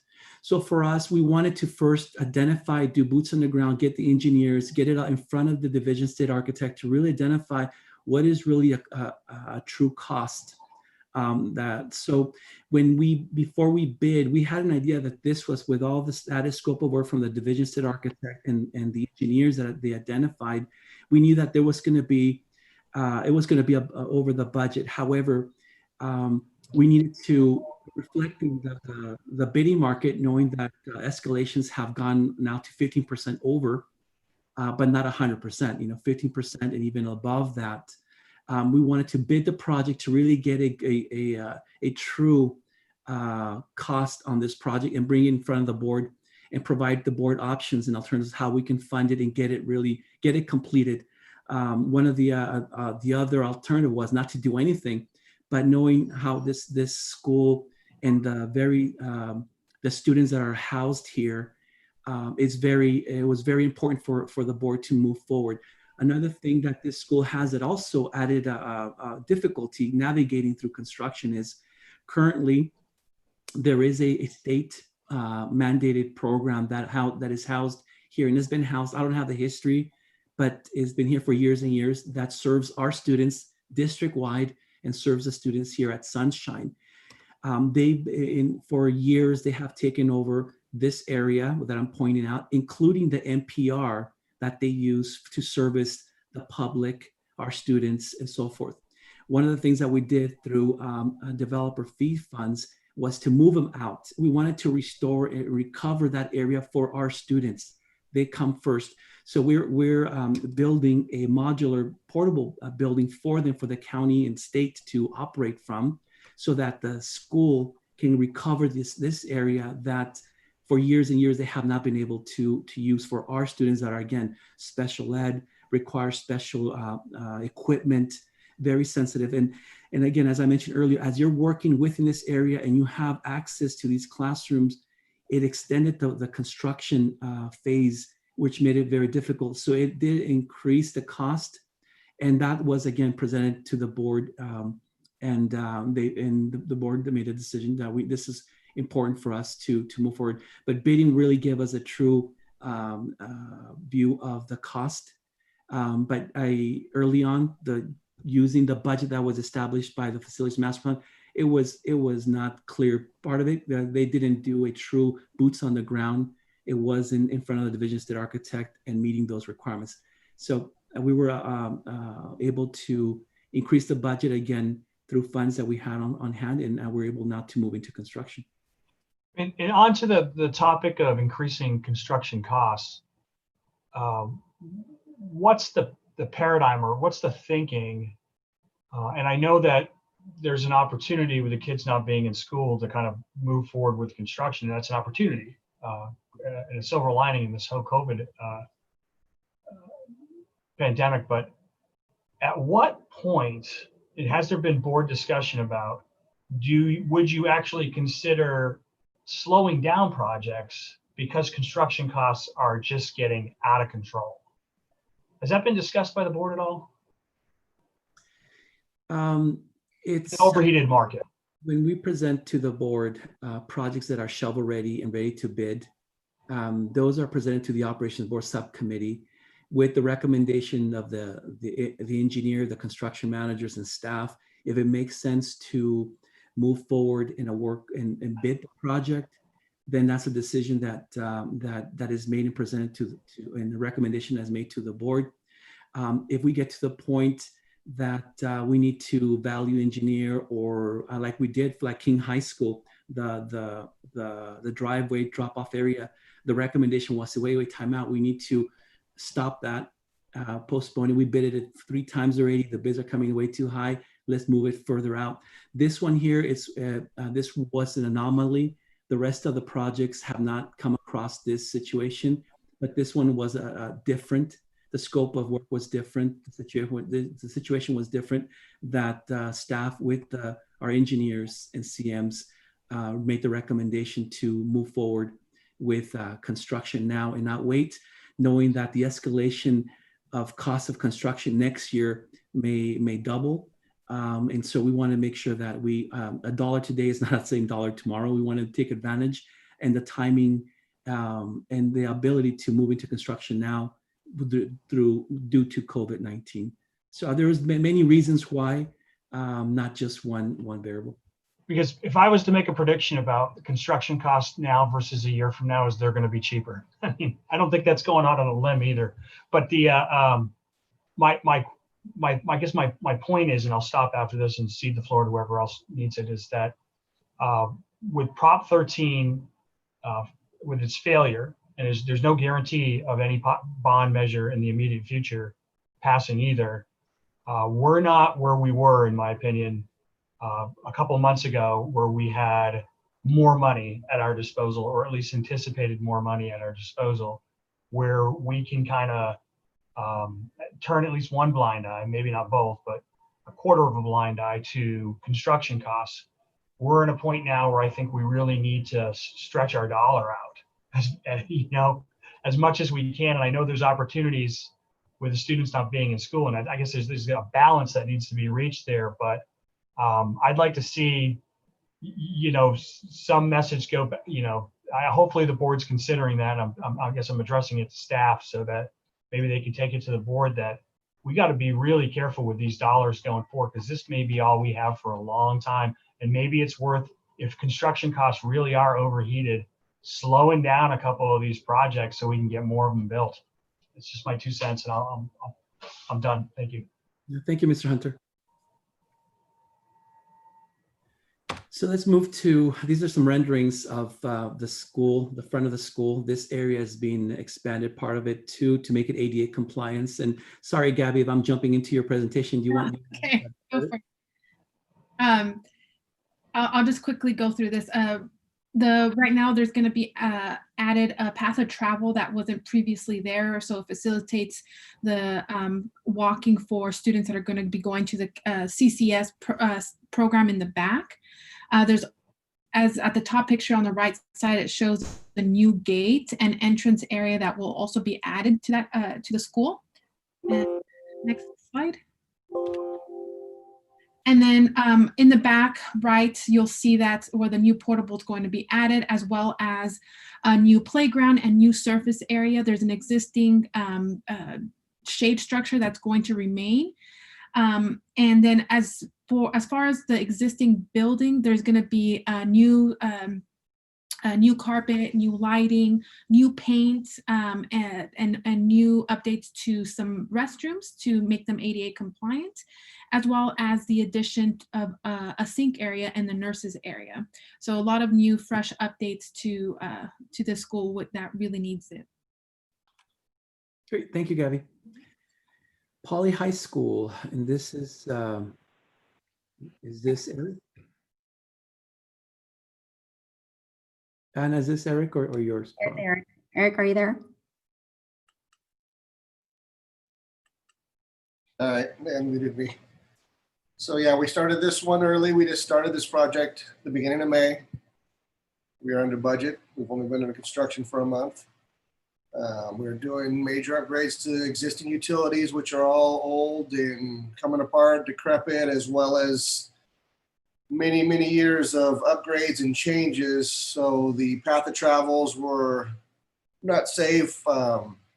We're upgrading all that. As you can see, the gray areas is the courtyards throughout that we're starting now, going around what is called, we got with building F, and then the science wing and the admin. All that concrete has been removed, and as well as the utilities being potholed and checked for our depths, make sure we're not in the way of anything.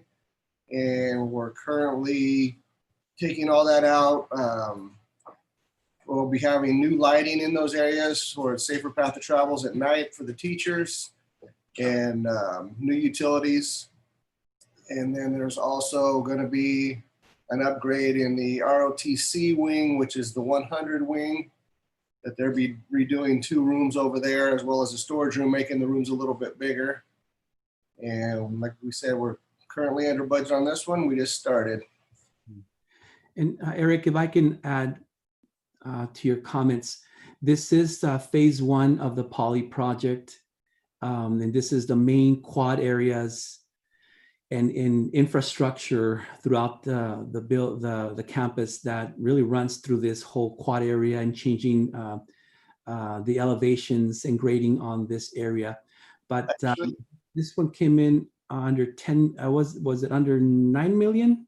I'll let you speak to that. Yeah, the total project budget for the quad is about $12 million, and we were at, I believe, 7.7 for bids. Gotcha. And so I mentioned that because this is phase 1.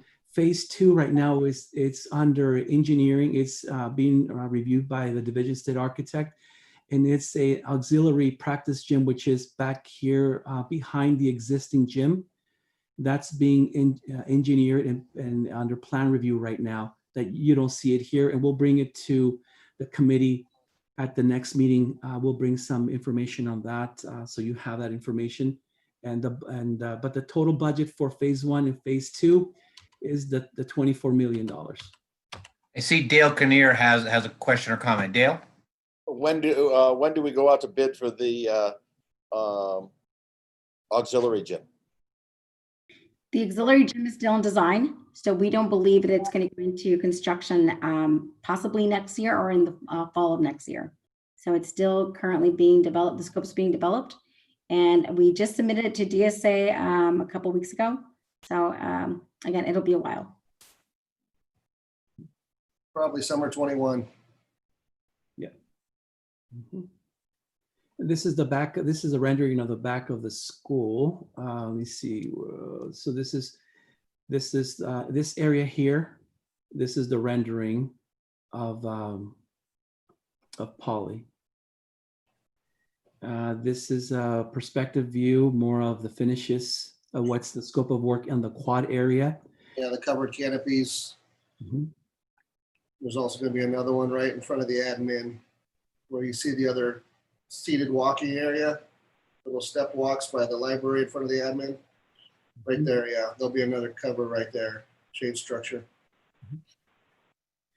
So there is a lot of work happening there.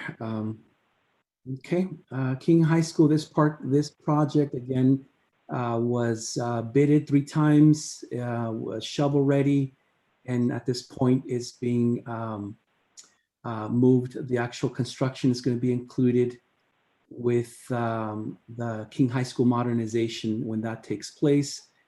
In 2023, we'll be looking at starting the planning phase of the King High School modernization project, which will this be included. But this project included, this is Van Buren, included a new driveway, new drop-off area for behind the school, expanded parking for overflow, and really more connecting this driveway to the existing parking, and a lot of ADA compliance for student walkers and pedestrian off Wood Street going into the front of the school.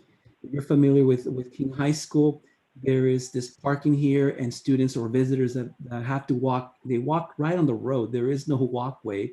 There is an existing ADA path of travel, which would go around this path, but nobody does that. That just takes too long. So everybody just crosses straight into the front of the school. That's being fixed. We're adding path of travel. So there's significant concrete and steel work that included, which again, we'll revisit this when they're through the modernization of King High School. Alcott, Anna, can you give us an update of where we're at with Alcott? This is under planning, Sergio, so this was not slated to go into construction until next year. Gotcha. Yes. So just more under review right now. Right. I'll just skip these schools, again, just more for time purposes, unless you want me to walk through the scope of work, Mr. Chair. No, I don't believe we need that, Sergio. Thank you. Gotcha. All right, so the rest of them are not in construction. They're again slated to, they're either under review under Division State Architect, and these are groups A, B, and C. Now, moving into the finance. I guess I would say, unless other members of the committee would have a question or concern, if anyone does, please raise your hand and we can get it addressed. Okay, seeing none, go ahead and keep moving forward, Sergio, please. Okay, I'm going to now turn it over to Ms. Tarana Alam, who is our team member consultant who helps us with the finance part of this report. And unfortunately, I have to scroll up. So Tarana, if you can prep and get yourself unmuted, and as I scroll back to the front. Okay. This here. I don't know how to unmute me. You're unmuted. Okay, great. Good evening. It's my pleasure to present the financial portion of the presentation to you. As I had mentioned before, for the benefit of the new members, we are an outside firm that upload and reconcile the district's financial information from their county records, and we reconcile to the district's books in every single period. There's a lot of data that comes in. We make sure on every dimension we match the county's records, the financial records that are with the county, with the Riverside County Office of Education. As you can see on page 1, the pie chart on the left shows that 2 bond series have been issued, the 100 million Series A and 172 million Series B. So to date, the district has generated 274,868,475. That includes 4.9 million of interest. While these funds sit and are slated to be spent, they earn interest, and that interest is added on to the revenue. On the right side, 95 million has been encumbered. The rest of the funds, 179 million is budgeted but hasn't been encumbered. As projects get bid and the real costs are known, then those funds get encumbered and move to the lower part of the bar chart. Any questions regarding this page? I see Jason Hunter has a question or comment. Mr. Hunter? Answer was when the bonds are issued and the money comes into an account somewhere and it starts earning interest, that interest income can be spent on projects, or does that have to go down? Is that used to pay the bonds off at some juncture? What's the use of that interest income, I guess? The interest is added on to augment project costs. So it is added on to the revenue to be spent for project expenses. It's not for debt service or any other purpose. Okay, thank you. Yeah. So going to page, Sergio, if we can please go to page 89.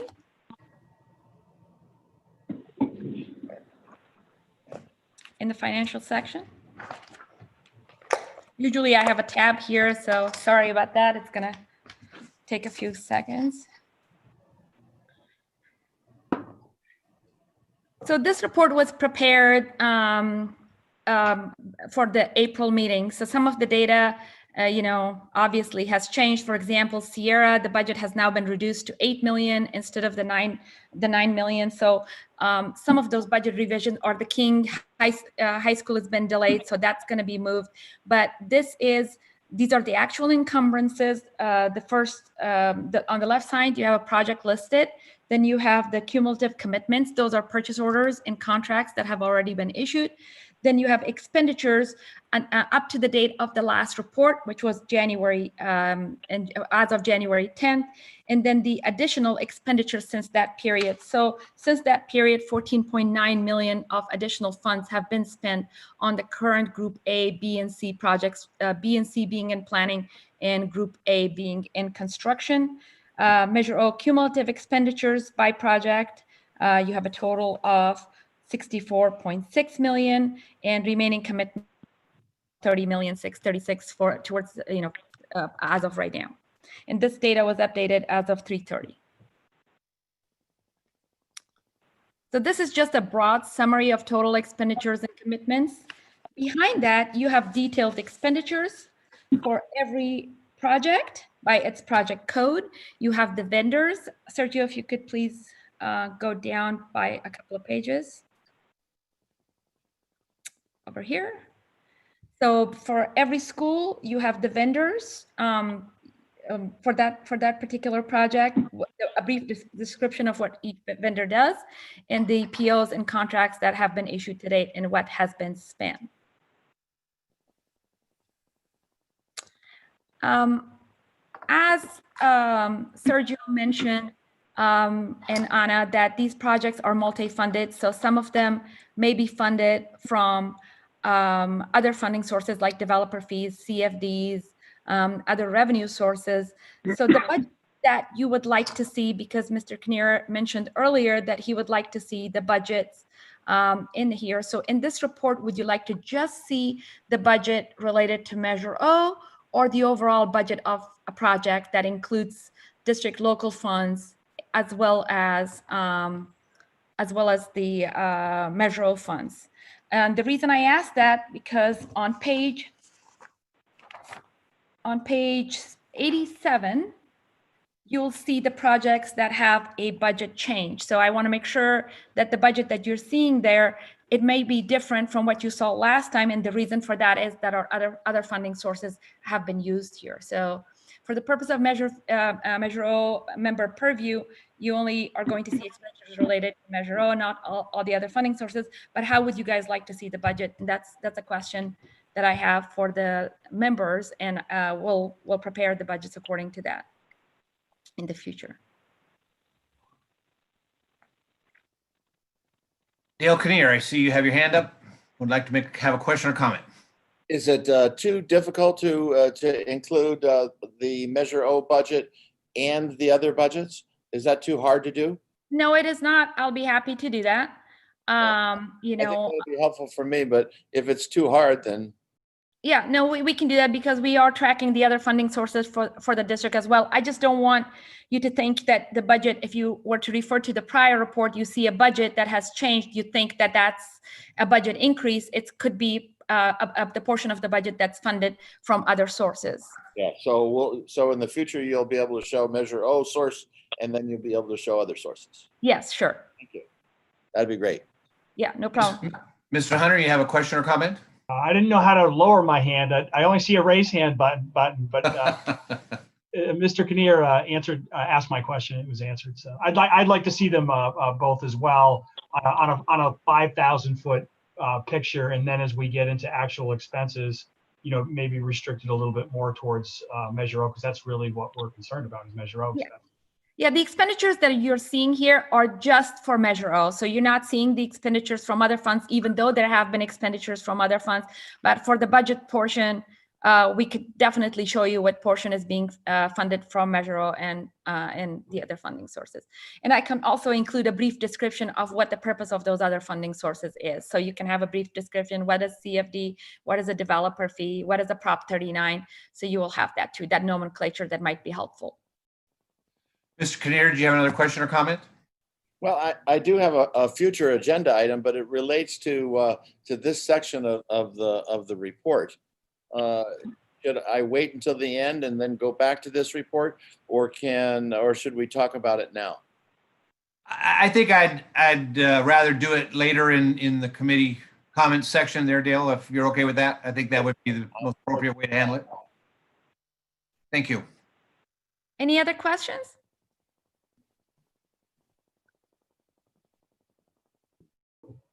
I'm not seeing any turn. Is that complete your report then? That completes my report. Thank you. Thank you so Thank much. you for your time. Thank you. Would there be any public comments on these reports? We have one public comment for this agenda item number 2. Okay.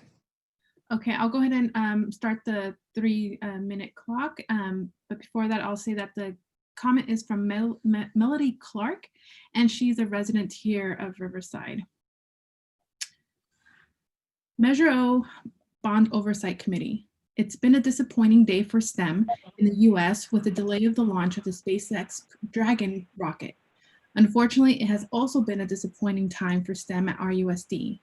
We learned at the last RUSD Board of Education meeting that the STEM High School and Education Center at UCR project may be delayed, apparently due to issues related to timely spending Measure O bond money.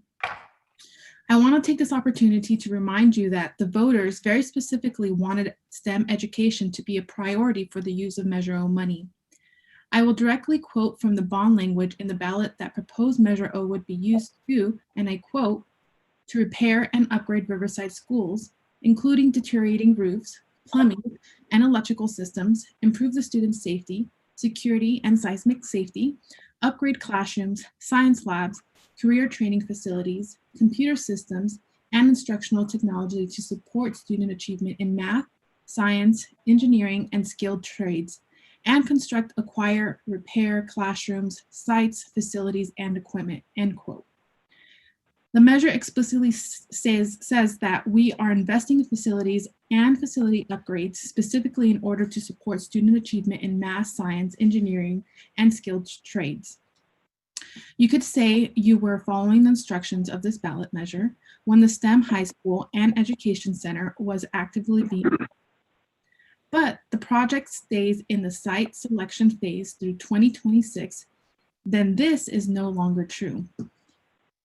I see on the list of projects going forward, money for the renovation of Poly High School in Group B, which the website says is for varsity baseball and softball fields, a new parking lot, and updates to the quad area.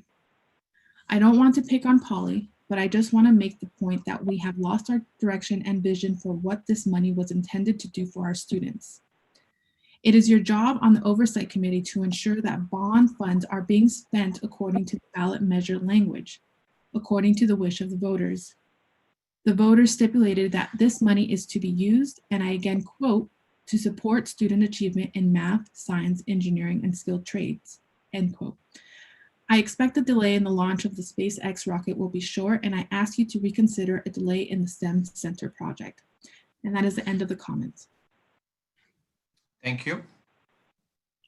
I would open it up for any other questions or comments from members of the committee on this agenda item, discussion item. Not seeing any. I guess I would ask, are we still good to continue on, or would anyone like to take a brief break? We've been at this for about 2 hours now. Mr. Hunter, you have a question or comment? We need to unmute. Hold on, Jason. You're there now. You're oh, sorry. I was going to say, I think that's already been going on, because I noticed that some people's videos turn off. I figured they went for a 5-minute bathroom break and they came back when they turned their video back on. Okay. Not seeing any. I'll take that as we want to keep pressing on then. The next item on the agenda would be an item that was submitted from Diane Quasman.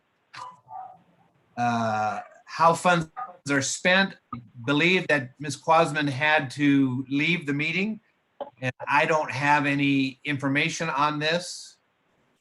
She's still here. She is. Okay, Ms. Quasman. I'm back.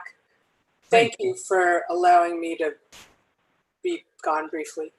I just am reiterating what I said at the end of the last meeting, and I don't even know if it really even applies now in this format, but I found that we were discussing so many things that I felt weren't part of what we were supposed to be discussing. Simply said, we just are tasked to make sure the funds are being spent properly. And I know the bylaws probably are not an issue anymore, but they were our bylaws and they were what we were given. So there was so much discussion going on and so much time and energy extraneous. So I don't know if this is a moot point at this point, but I just wanted to try to, I guess, move forward with what we're supposed to be talking about. Okay. Thank you. Do you have any questions? Is there any public comment on this agenda item?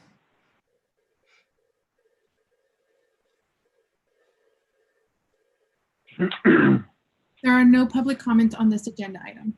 Okay. Are there any questions or comments from other committee members on this item?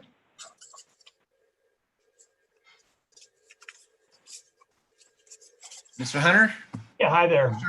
Probably expected me to comment on this. I don't think it's a moot point, and I think we'll be having further discussions, perhaps not at this meeting, but as to the entire independence of this committee, I think it's an absolute utmost importance to the public that there's integrity to the process and that they believe that there's transparency and there's fairness and there's equity and there's, the committee's doing its job, and it's impossible, in my opinion, for this committee to do its job under the current rules, which have been written to us by the people who we're supposed to be overseeing. So I think there's inherent conflicts which cannot be overcome under the current situation.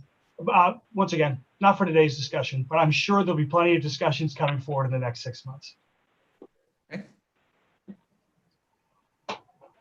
Not seeing any other hands raised at this point, then we will move to agenda item number 4 at the request of committee member Dale Kinnear, current budgets and timelines for all projects. Mr. Kinnear, if you could speak to this item, please.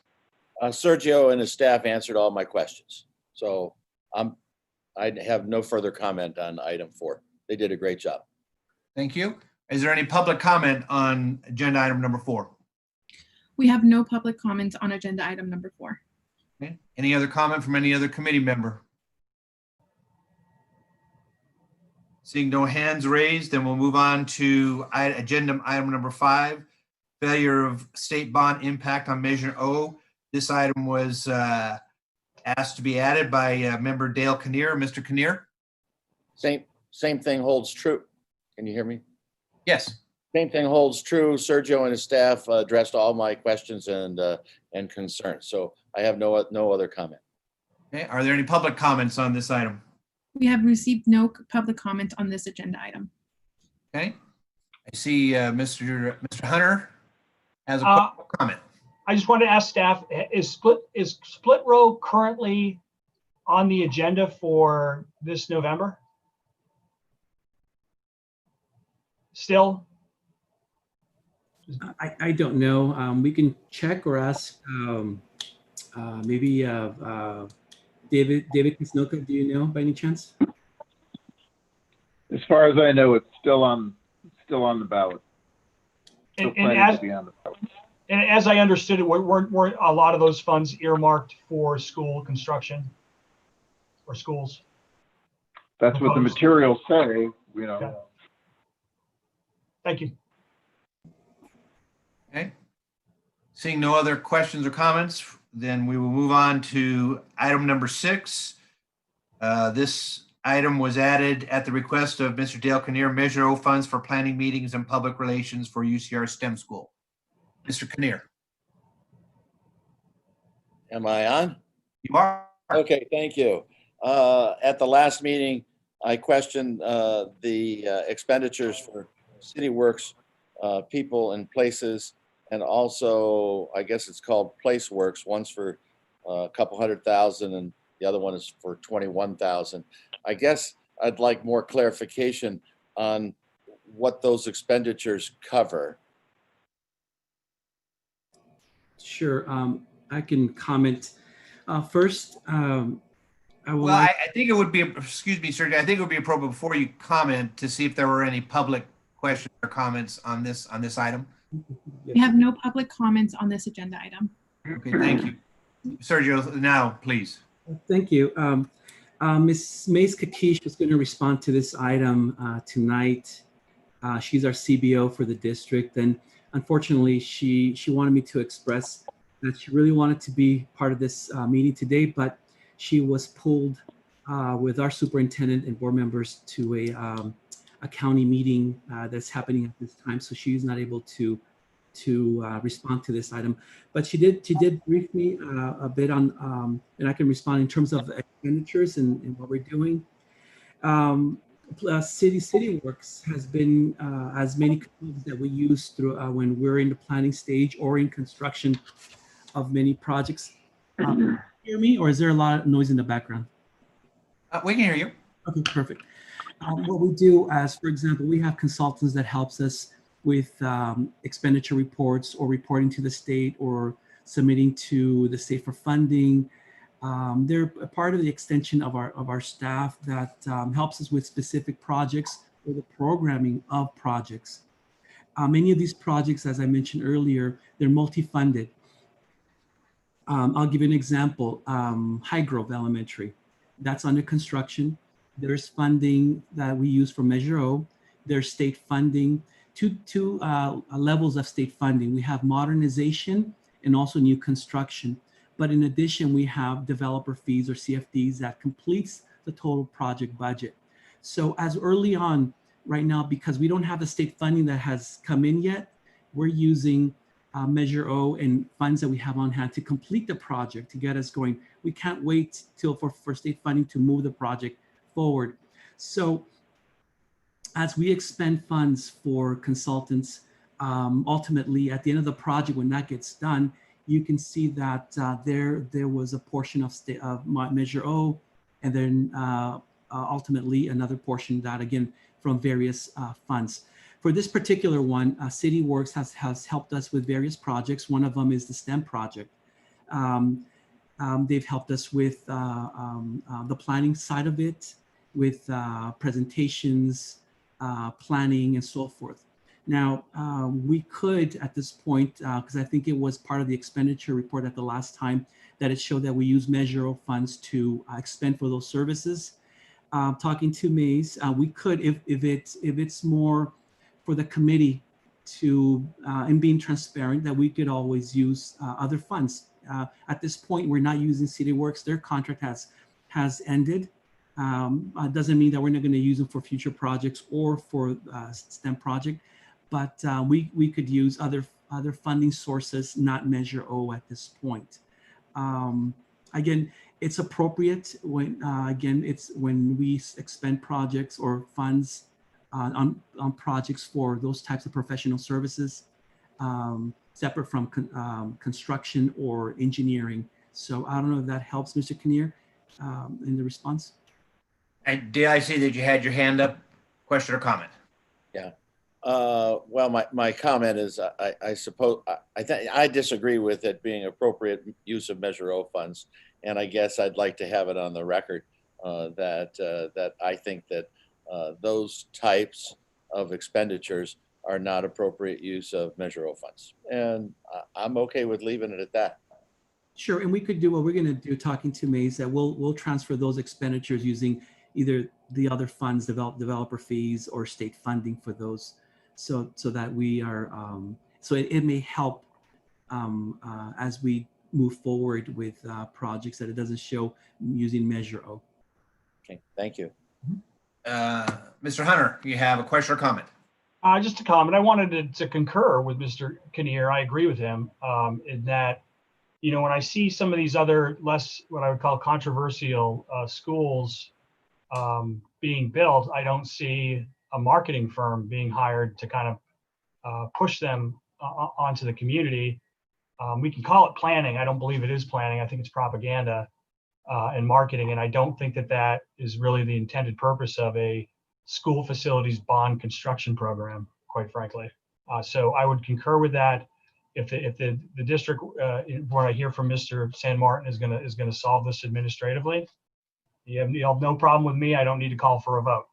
So as long as it's not on the next agenda, then there probably will never be a vote on contracts like that. But I just wanted to get my my point in. Thank you. Okay, Ms. Simpson, you have a question or comment? You'll need to, there we go. Thank you. You're ready.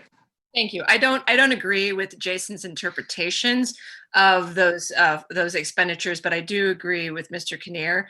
And I do hope that that's actually a secure action plan to move those line items off the major budget, just for clarity and simplicity's sake. I concur. Thank you for bringing it up, Dale. Okay, I think that might be an appropriate item for an agenda item, an action item for the next committee meeting. Any other questions or comments from the committee on item number 6? Mr. Hunter, you have a question or comment? Well, I don't think it needs to come back to the committee because I think that we just got a commitment from the district that they're going to move it. So, and unless Dale, the mover, the maker of this agenda item, would disagree with that. Nice. Mr. Kinnear, you had a question or comment? I wanted to say the same thing. I don't think it needs to move to a future agenda item because I think Sergio is taking care of it. Okay. Seeing no other questions or comments, then we will move on to item number 7 on the agenda. This item was added to the agenda at my request. That we had some discussion at the last committee meeting on what items we might like to see. I asked the rest of the committee to perhaps take a look at the website, see if they had any suggestions on what might be added. That was the intent of this discussion item. I guess I would ask if there are any public comments on this item.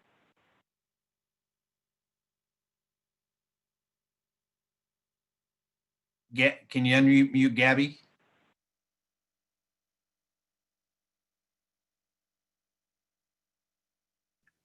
Yes. Were there any public items? Oh, I'm so sorry. No, there was not any public comments on this. Okay, thank you. I apologize.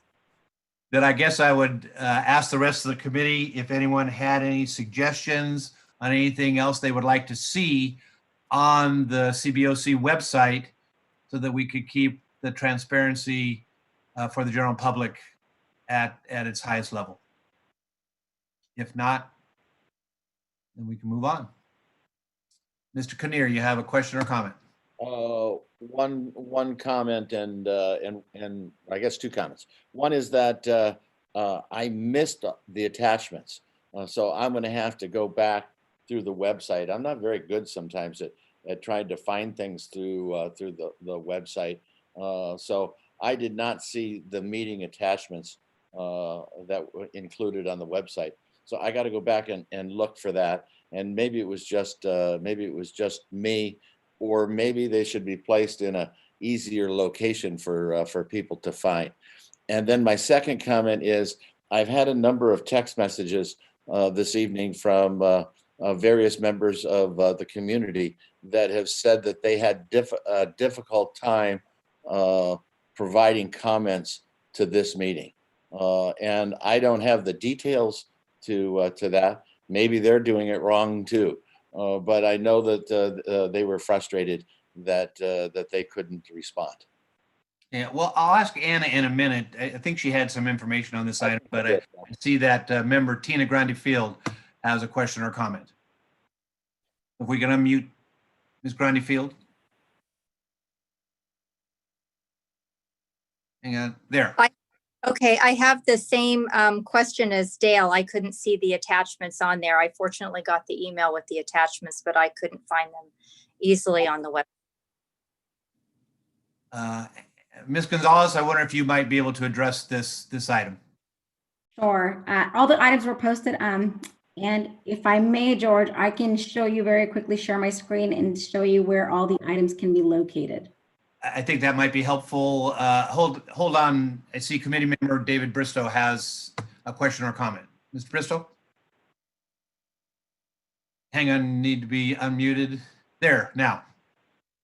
I just wanted to, I guess, add to the discussion that it would strike me that it would be beneficial for this committee in terms of meeting its mandate, and that this particular issue might touch on multiple of the issues that have been raised in this meeting as well as our prior meeting, that at the conclusion perhaps an agenda item should be what we want to report back to the board in terms of the particular discussions for each meeting that we've had, whether that's we don't think that PR firms are an appropriate use of Measure O funds. That could be one particular item. Whether particular projects fall within the scope of Measure O in terms of what the committee believes, which would require a vote for each one of those things in terms of whether the committee agreed with that or didn't agree with that, so that in one place, I guess, both the board and the public would be able to see for each meeting what the committee fed back to the board for purposes of its mandate in terms of determining whether the bond funds being spent are being spent appropriately. That's just my thought. Okay. Dale, I would like to have Anna make her presentation, but do you have a question or comment that would be appropriate before? Yes, I echo David's comments. I think that's a wonderful suggestion. That's all. Okay. Ms. Gonzalez? Sure. Let me share my screen. Can you see my screen? I can see Google. Okay, so I'm gonna start from the beginning just to show you where you can go. So here we hit the RUSD webpage. Under important information, there's a link that says Measure O. Pop up. So again, under important information, Measure O. And you're going to want to scroll a little bit down and you can see Citizens Bond Oversight Committee, projects, facilities master plan, public information, and project listed for Measure O bond. And so where you want to find the items that are being posted is under this link here. And you'll see the list of the committee members, upcoming CBOC meetings, so today's meeting, virtual meeting, all the links, virtual meeting, Spanish, English, and then for comments. And then down here, these little boxes, you see meeting agendas, meeting minutes. So for today's meeting, you would go under 2020. We've broken them down by year, and then you can see today's agenda under 527. For meeting minutes, same thing, 2020, and you'll see the last minutes for January. Quarterly reports, that's our project updates.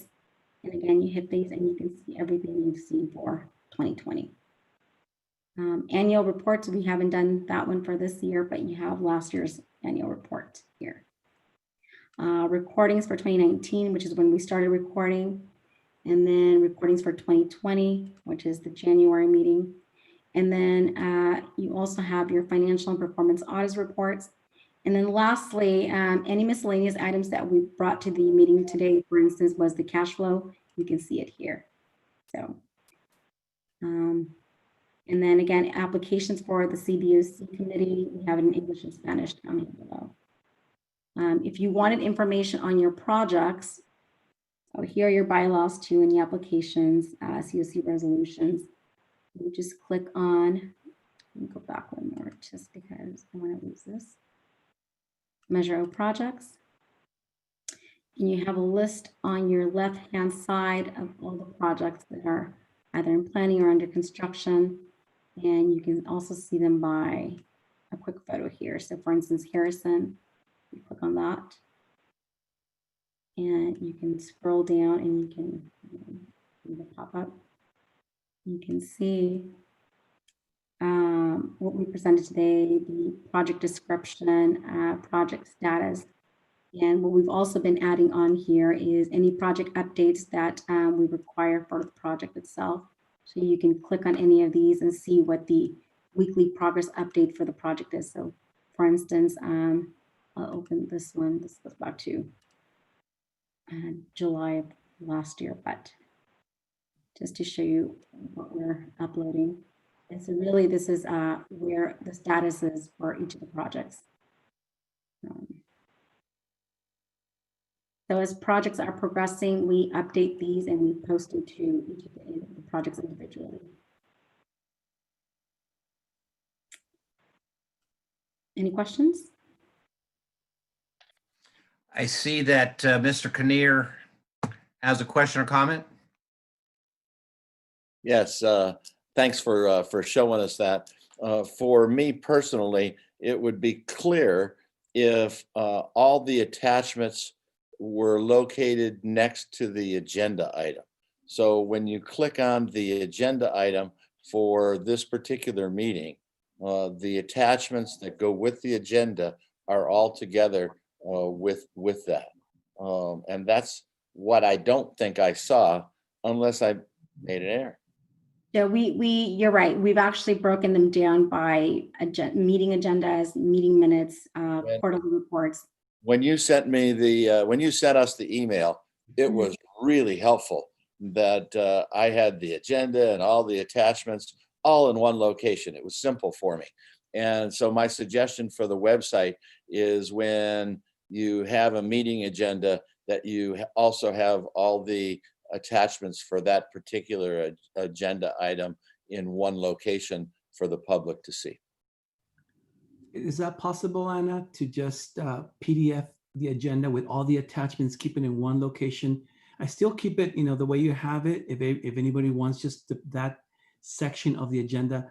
But when they go to the section of agenda for that meeting that's taking place, like for today, they open it up and it has all the attachments so that they don't have to be going to different areas. Yeah, I can try to work with Richard and Nick on this, Sergio. When Nick and I and Richard met and how we were going to organize this website, because we wanted to make it easy for the public.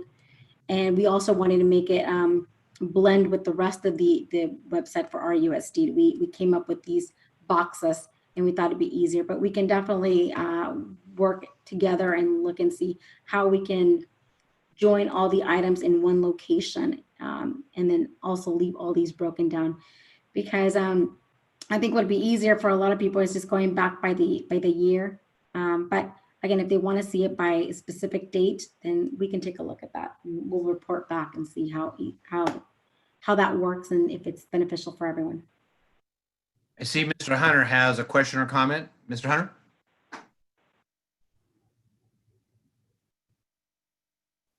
Here prior to the meeting, and I still don't see it. Hang on, Jason. I think the first part of your comments got cut off. If you could restart again, please. Sure. I think a piece of information that was on the website that I think disappeared, maybe I'm wrong, and I just can't find it. It's been redesigned at least once in the last probably year or so, is could we get the financials as far as the bonds go somewhere on the website? So if people actually want to read the bond perspective as it was issued, and all the covenants that are attached to it, they could do that, because we've now issued 2 bond offerings here, and that may be of interest to some people in the public.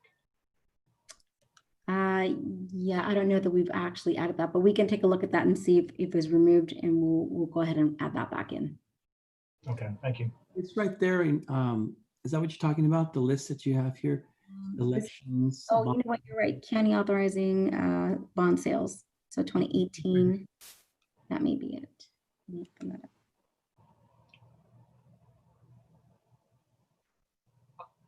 I think that's it. I'm actually looking for the actual bond documents that are given to the investors, quite frankly. I don't have a copy of that, Sergio. Is that something that Mace can share with us? We can. Adi, this is David. You have a CD, an electronic version of the transcripts from the 2 bond series that Jason's referring to. And one of the documents on the CD is the final official statement for each of the 2 bond sales. So you can pull them off the CD, or I can email you a PDF of those 2 documents if that would be easier for you. David, if you can send that to me, that'd be great, because I don't get those CDs. That probably went to Aaron in business services. Okay. Okay, seeing no other questions or comments, I just have one comment. I think I would agree with Mr. Kinnear that in its current form, the website seems a little clunky to me. And so I think some of the suggested changes would be good, Anna, if you could work on those, that would be great. Yeah, definitely. I would just ask you that you guys be a little bit patient with us because it took us a while to create this. So now to join it back together, it'll take maybe a month or two just to get everything back on track. Well, for me, and the rest of the committee can speak up, I think the only ones that need to be put back together would be for the specific meeting, like for tonight's meeting. If you could click on one spot to get everything for tonight's meeting. I don't know that for previous meetings you would need that. Unless some of the other committee members have a comment on that. But that would be my suggestion just for the current meeting. And then I think for the past meetings, they could go back. I see Ms. Grundy Field has a question or comment. I agree with you, George. I think it would just be beneficial for the upcoming meeting to have all the information together. And then I think it does make sense if you want to go back, then you can spend your time looking at the previous meetings. But I think if you just have a link to the upcoming meeting and the current documents for that, I think that would be helpful. And then you don't have to undo anything here. I see Sarah Simpson has a question or comment.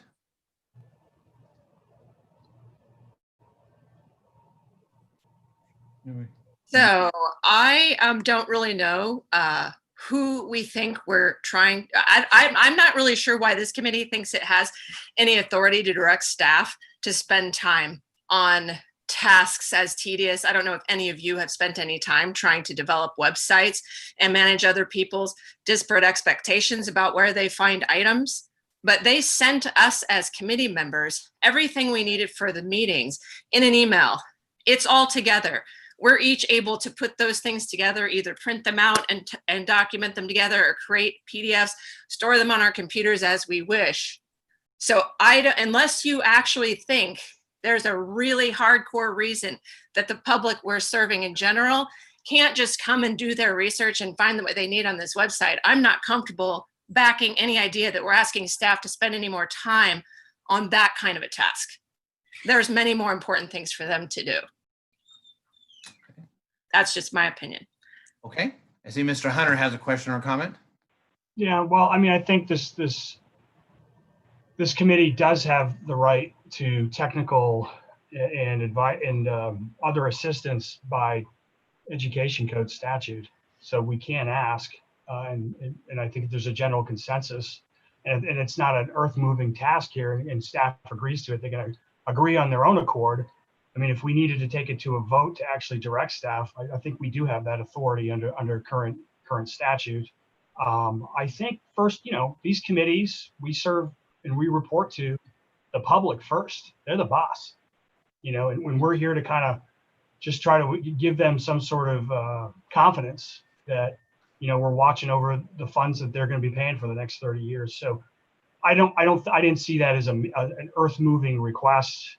I did find the series 2017 bonds under Measure O election documents.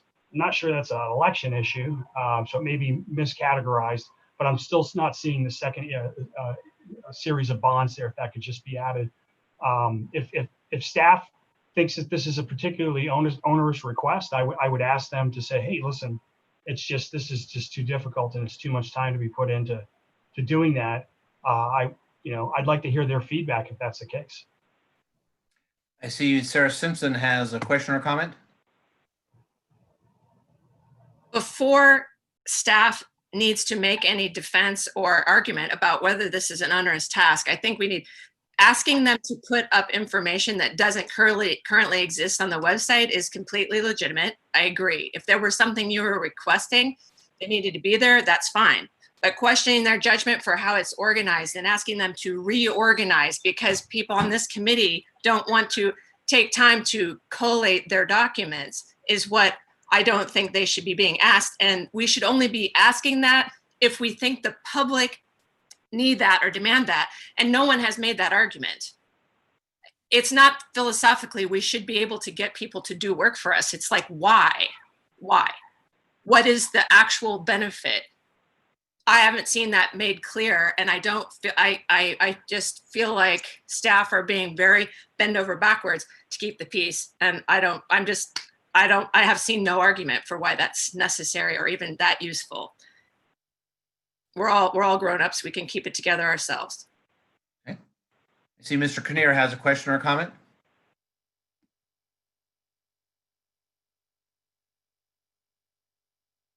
Hang on. Now you're unmuted, Dale. I am grown up and I can keep my own documents collated. It's not an issue for me personally. I do think it's an issue to the public. When the public accesses the agenda and they can't see the supporting documents and they have to search through, I think it's troublesome. That's all. Okay, Mr. Alcala, Jose Alcala has a question or comment. Hang on, Jose. Haven't been unmuted yet. Okay. All right. I agree with Ms. Simpson. In looking, when I saw this was an agenda item, I looked at the RUSD website, and I don't know, it's consistent. I mean, if for me, the school board meetings are organized in the same way. Their agendas are, for the most part, the same way. To ask staff to go and do something other than, I mean, if the school board wants to, change how they do arrange their agendas, fine, have them do it, and then add this so that it's consistent. To do something different here, I think for the community, if they're able to find it through the regular process for a regular school board meeting, then this shouldn't be much different. So I don't know why we would ask folks to do something else when it's the same process that folks go to for the school board meeting. So I don't understand. I get it. There's always, we can nitpick and constantly change. I don't necessarily like how it's set up, but it doesn't matter. I'm not the one that directs that. That's the board and that's other folks. But again, I just don't see the need to do so. Especially given that the school board minutes and agenda and stuff is in a very similar fashion as it is as far as how they archive stuff. So that's all I need. That's all I wanted to say. Thank you, Mr. Alcala. Ms. Grande Field has a question or comment.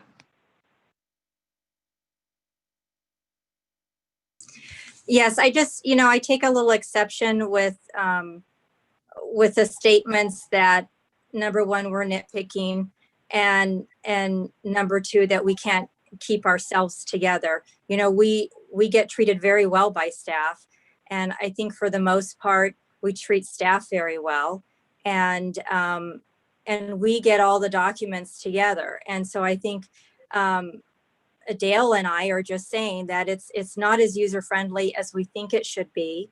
And part of our, mandate is that we are to inform the public.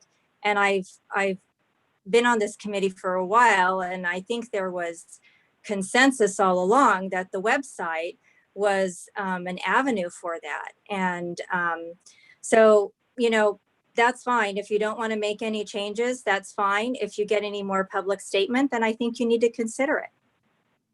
And that's all. Okay. Mr. Kinnear has a question or a comment. I agree with Jose in the sense that I think our agenda should be consistent with the board agenda.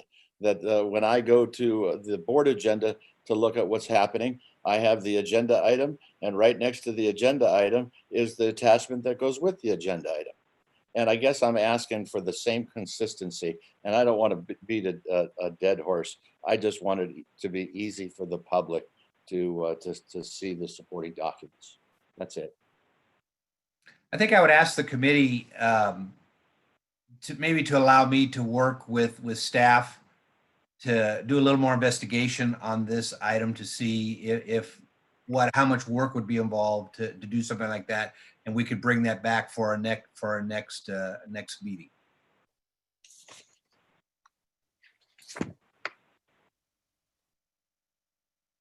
Okay. Not seeing any other questions or comments on that, then the item number 8 on the agenda would be for Measure O, a new member orientation. We have discussed this a couple of times, but we've not moved on anything. And I believe that this is something that that we should do. I think that we should have at least one member of our committee on sit down with new members and with members of staff. But that would be my feeling on this. I guess I would ask if there are any public questions or comments on this section, on this agenda item. There are no public comments on this agenda item. Okay. I would ask then if the rest of the committee has any questions or comments. I see Mr. Hunter has a question or comment. Well, this has been a topic of concern of mine since I came on the committee almost 2 years ago, is that, and it's been brought up almost consistently every meeting that I've been at for the last 2 years. So I think we need to kind of get on with it here. Now it comes down to what the process is going to be to achieve that. I hope is that it's a lot to come onto the committee, and you're kind of led into your first meeting if there's no orientation, drinking out of a fire hose. I don't think we want to do that, and I think that's going to I think it's problematic for a lot of different reasons, right? And once again, from a public trust and standpoint, the public wants to know that the committee members have been trained properly for the jobs we have to do here, and not all of us are coming out of a government or public finance background. And even those of us that are probably need to learn a little bit about Prop 39 and some legal aspects of it. So I think it would be nice this measure, the spending on it's going to go on for at least probably another, according to what I just saw those numbers, at least, I'm thinking a decade. And so this committee will be meeting for another decade. We need to, and we're going to have a lot of new members over that period of time that need to get up to speed in an efficient process. So, I think really, to me, we should be discussing who puts together the training package and how that's delivered. And there's many different ways to do that. I would suggest that it be an effort shared by the district and by the committee throughout the whole process. That's my 2 cents. I would just have one additional comment. I would like to maybe hear from a couple of the newest members of our committee what you felt might have been helpful for you, or if you think that the way it happened when you came on is sufficient.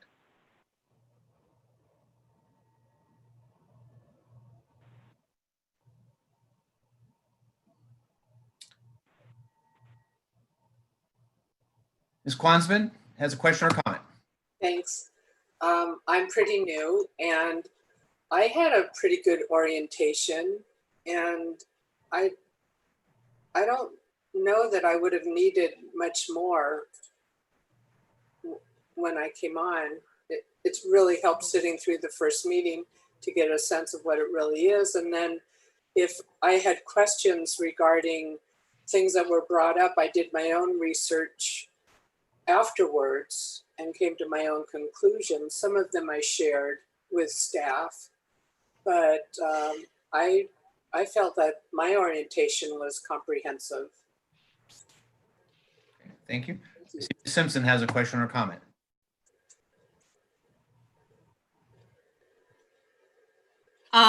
So I would mostly echo Diane's comments.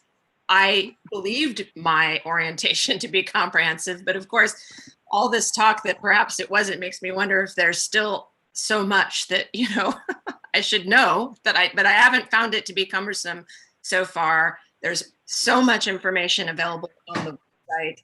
I could see every previous recording. I had attended meetings previously.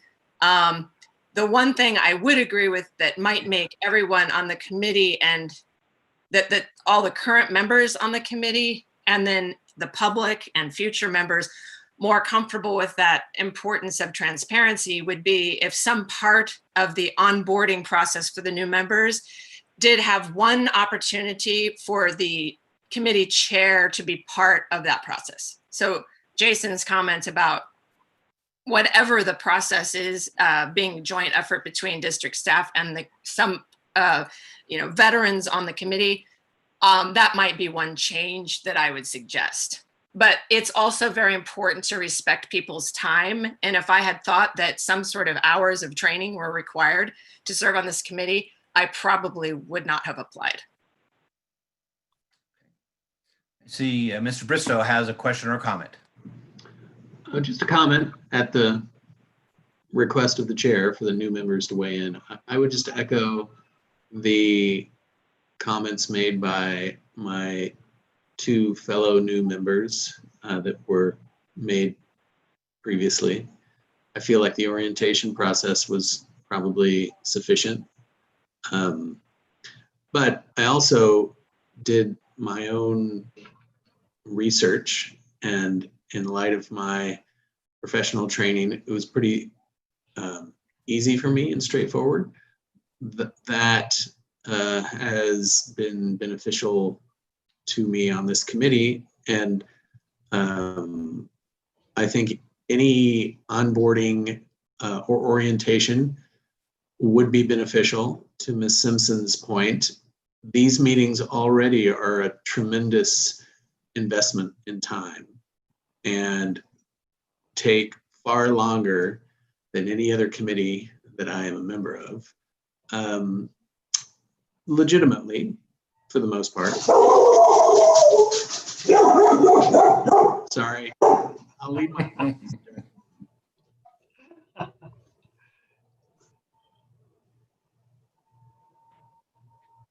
Mr. Bristow, were you done with your comments? Okay. Then I see Mr. Hunter has a question or comment. Yeah, sure. This is for I guess, anyone on the new members that just spoke. There was a lot of reference to an orientation process, and that's new to me because when I came on 2 years ago, we had some review of the bylaws at subsequent meetings. We're talking meetings after I had joined the committee already.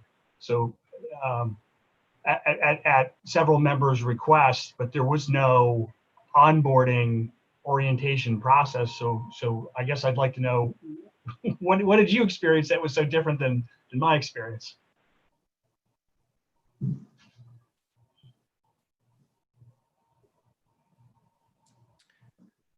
Ms. Quasman, question or comment? I can comment to Jason's question.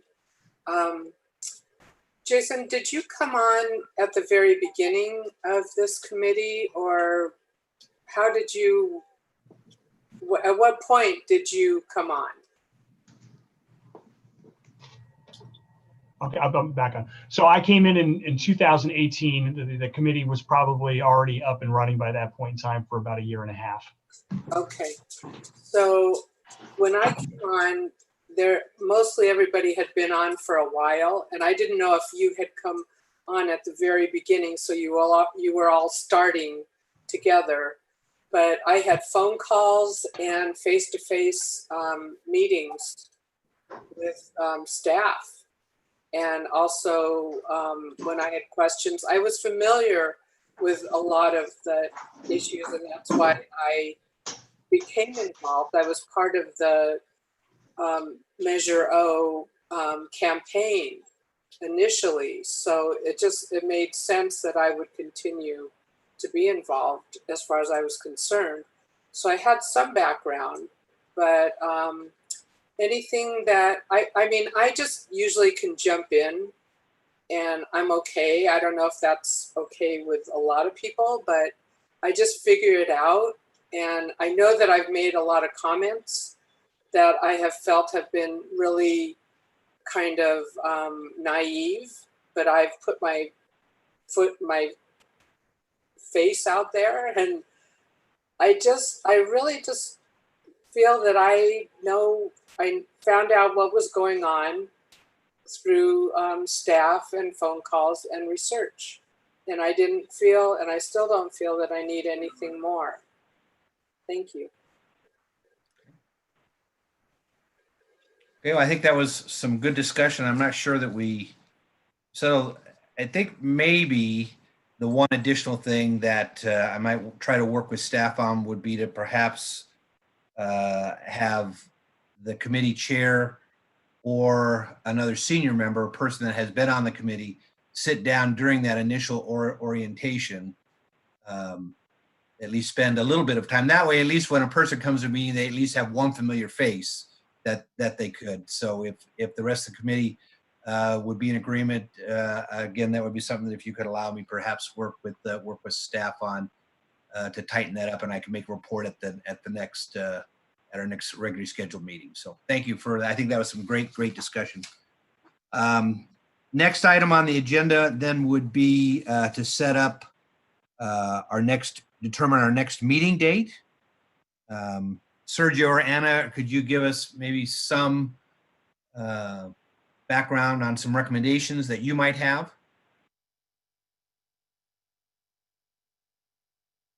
Mr. Chair, we're in May, so maybe if the committee wants to meet in the next 3 months, we've been meeting quarterly. We can meet within the next 3 months again, if it's appropriate, and if you guys agree. Yeah, we're required to meet at least once a quarter. I think we've tried to coordinate the meetings with school board meetings. And based on the suggestion that was made earlier, if we're going to then present something to the school board, we might need to have our meeting prior to, or I guess we could have it after, and then we could present at the next school board meeting. When would the next school board meetings be? Do you have a schedule of those, Sergio? So let me ask Anna, Ms. Gonzalez, when is the next annual report that is due? We need to prepare. Yeah, the last one we did, Sergio, was back in December, but I know that it took a while to get us there with the reports. And I know at the last, when we worked on the last report, it was mentioned by committee members that they wanted to have a more hands-on involvement. As the last time, we kind of just drafted something, added some input from the last couple of meetings. But again, I don't know if that's the route that the committee would like to take. And if it's not, how would you like our involvement to, how would you like us to be involved? And what items do you want from us to get your report going? Or again, if you want us to draft something for you and you guys can make tweaks to it again, I don't know. I guess that's what I'm looking for. So to answer the chair's question, to get in front of the board for the annual report, it would be closer to the end of the year in December. So if we plan going backwards, maybe a couple of meetings prior to December to prepare that annual report and have the documentations ready, that will be helpful because we obviously need the committee to put together the report, finalize it, and prepare the report. Okay. Mr. Kinnear, have a question or comment? Hang on, you're not unmuted just yet.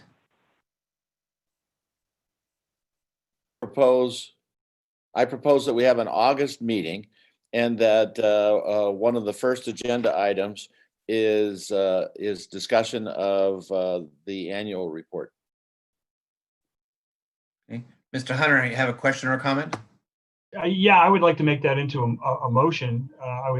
Exactly what Mr. Kinnear just said, a motion that we have this back for August. I think we need to have it back for August, quite frankly. Otherwise, we don't meet that often. It's going to cause scheduling issues. And that maybe if you are okay with this, Mr. Fromm, is that maybe you and the vice chair work behind the scenes with the district to help prepare that report. That's generally how it works. This is our only required deliverable, as I remember correctly, required under state law. And I do think that it should have, of anything we do, it should have the most committee member involvement, quite frankly. And if there's time constraints where people can't do that, whether the chair or the vice chair, I certainly volunteer myself to step into that role and help out. I don't, once again, I'm not here to, if people are concerned about overwhelming staff, first of all, we have to do this. We don't have an alternative. This report has to come out. And once again, if people are worried about overburdening staff, I volunteer my time, and anybody else on the committee can feel free to do that as well. The same thing with, the previous item with the orientation.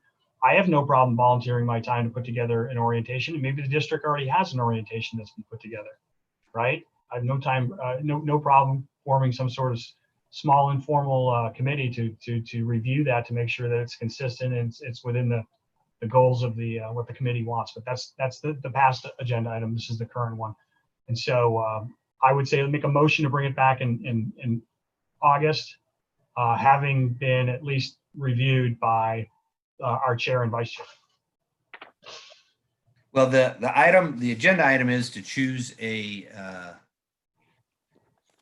meeting date. I'm hearing that, and because we are required to meet quarterly, so that would be July, August, September. My only concern would be August generally would be a big vacation month for folks. This year, with everything that's going on, that may not be as big a concern as it is. It would be, who knows where we'll be as far as COVID restrictions at that time. So I see that Mr. Ruben Duran has a comment. Mr. Duran, we can unmute Mr. Duran.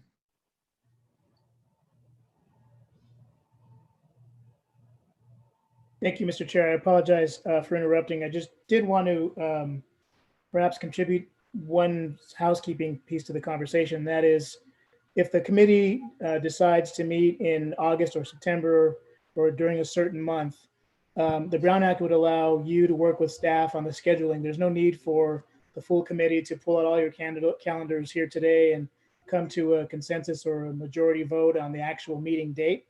There can be general direction to staff, and I would certainly want to check with Mr. San Martin to see whether August or September makes more sense from a timing perspective on staff's workload and what it takes to get the necessary report together. But there is no need to actually hammer out a specific date at this meeting. Great. And I think we've sent it emails, and we have had great response. I think we have do have a motion that was seconded that we have a meeting during the month of August. And then if the committee will allow, then we can send out some available dates, allow me to work with staff to send out some dates. So the motion on the floor would be to have a meeting during the month of August. So further discussion on that. Mr. Kinnear has a question or comment. Yeah, I don't even know if we need to have a motion. I just proceed with a meeting date in August that you and Sergio develop yourselves and let us know. Okay, I think we'll try and come up with some consensus of the committee. We naturally want to have many people on board as possible. So with that, I think we've got the direction we need from the committee. I'll ask Sergio to work with Sergio on that, on a meeting date during the month of August. We'll move to committee member comments, and we will do that the same way we did the vote. We'll do it alphabetically. So Mr. Jose Alcala, committee comments. No comments, sir. Everybody, thank you, sir. Ms. Bielman, comments.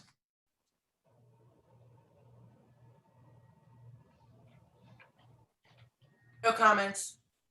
Thank you. Mr. Bristow.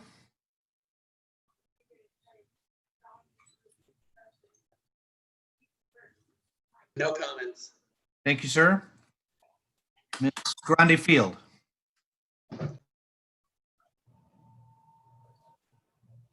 No comments. Thank you. Mr. Hunter? Yeah, two comments. Number one is I think we have to move for our next meeting, if we're still meeting by Zoom, to allowing the public to directly address the CBOC. I think it's required by law, quite frankly. And I think we have issues here. And secondly, I don't think it just doesn't smell right, quite frankly, that the comments have to be submitted and then kind of filtered through somebody else reading them. And it is a filter when you have somebody else express your thoughts. And the Brown Act requires the public to be able to directly address us, and we have the technology, either by allowing them onto the Zoom call itself or allowing them to call in. Every other agency, it seems, in Riverside County, at least, and I deal with at least a dozen, at least in the county and the area, has seemed to figure this one out, and we kind of need to get there too. That's number one. Number two is the annual report. I still think, and I want to hear George's feedback on this because Keith isn't in the meeting. I'd really like to see you, George, or if you can't do it and you need somebody to replace me, find somebody from the committee, a couple people to review and to work with the district on that annual report, because if it ends up being an issue at all, we only have a couple meetings that we meet every year. That's it. And you don't get a redo because we got to publish by the end of December. We'll have to have a special meeting if something comes up where we don't finish that for whatever reason, time, other considerations that we can't think of right now. Because we only meet 4 times a year, that causes certain problems. So I'd like to see that vetted, and I'd like to see that with some serious committee input. So I'd like to hear your thoughts on that, George. I'll do that during my comment portion, but thank you, Jason. Mr. Hunter, Mr. Kinnear.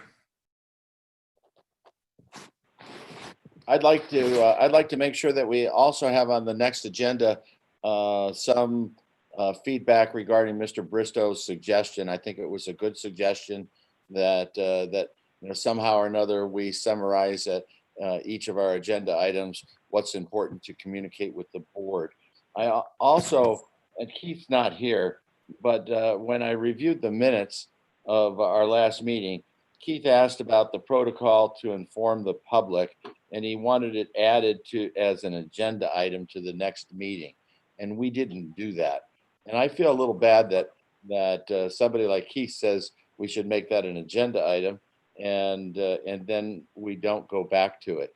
So I think we should review the minutes for important discussions about what should be included in future meetings. So that's all the comments I have.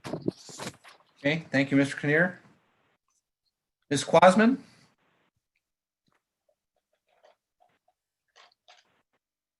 No comments. Thank you. I believe Mr. Nelson had to leave early. Ms. Simpson, your comments. Hi, thank you. Oh, wait. Am I unmuted? Yes. Okay. Yes, you are. Okay. So I just wanted to say, when it comes to both how we handle on our committee public comments and also how we handle what we request from staff about how things are presented, I appreciated those discussions here. And going back to what Jose said about following the model of how the school board itself handles these things, I really like that idea. And when Tina and Dale, when you clarified that, for example, the idea of being able to click on an agenda and have a PDF of all the associated documents is actually just right there together.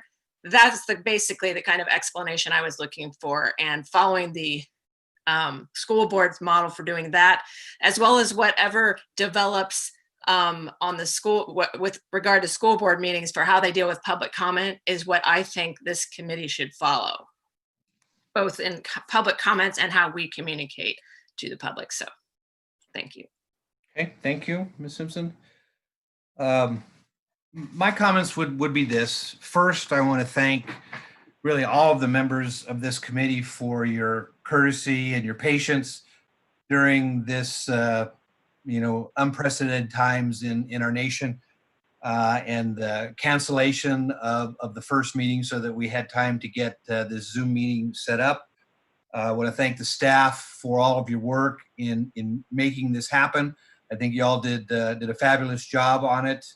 I know that you've spent some extra time working with me to get me up to speed on the technology so that I could handle this. And I think it has worked out well. So again, I want to thank all members of the committee for your patience and all of that. On the public comment section, for those of you, I don't know if any of you had the opportunity to listen to the last school board meeting last week. I took the opportunity to do that. And I know that a couple of members of the school board have expressed the same concern that Mr. Hunter has expressed, and I believe that Mr. Kinnear has expressed, that they have asked the staff to provide a way for public comments to be more personal, that they can provide them themselves rather than going through someone else having read the comments. And I would encourage staff to work together with the school board so that we can follow the same outline that they have, but providing the public that opportunity to be able to participate in these meetings. So hopefully, I'm very hopeful that that will happen, especially since I heard the concern of members of the school board.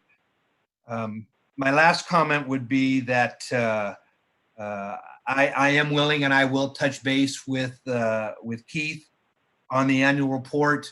I know that the annual report, we were actually a little late this last year in getting that. We went down to the wire because we had a lot of discussion at our committee meetings, and I think we can perhaps not have as much discussion if we have a little more input from the committee. So we'll take the lead, and I will get with Keith and see if we can spend some time with staff to perhaps start working on that, so that the first edition of that report perhaps reflects more closely comments of the committee. And then if any of you have additional comments on things that you would like to see in that, I think if we can get those forwarded to staff, that we could perhaps try to address some of those things. If you can go back and look at last year's report, that would be a good way for us to kind of start on that, down that road.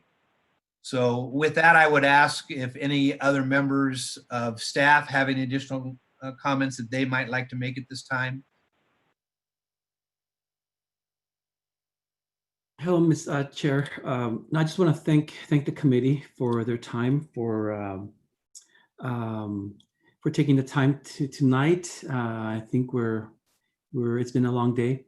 And thanks staff for their hard work. I mean, have you seen going through the presentations and all the hard work that they've been doing in getting us projects in construction and moving projects forward. And again, just ready to stay safe, and hopefully in our next meeting, things will be a little bit different. But we're moving forward. Thank you. Well, again, I want to thank all members of the committee for your time, and very well spent. Thank you all, and please stay safe and healthy. Thank you all. Thank you, Richard.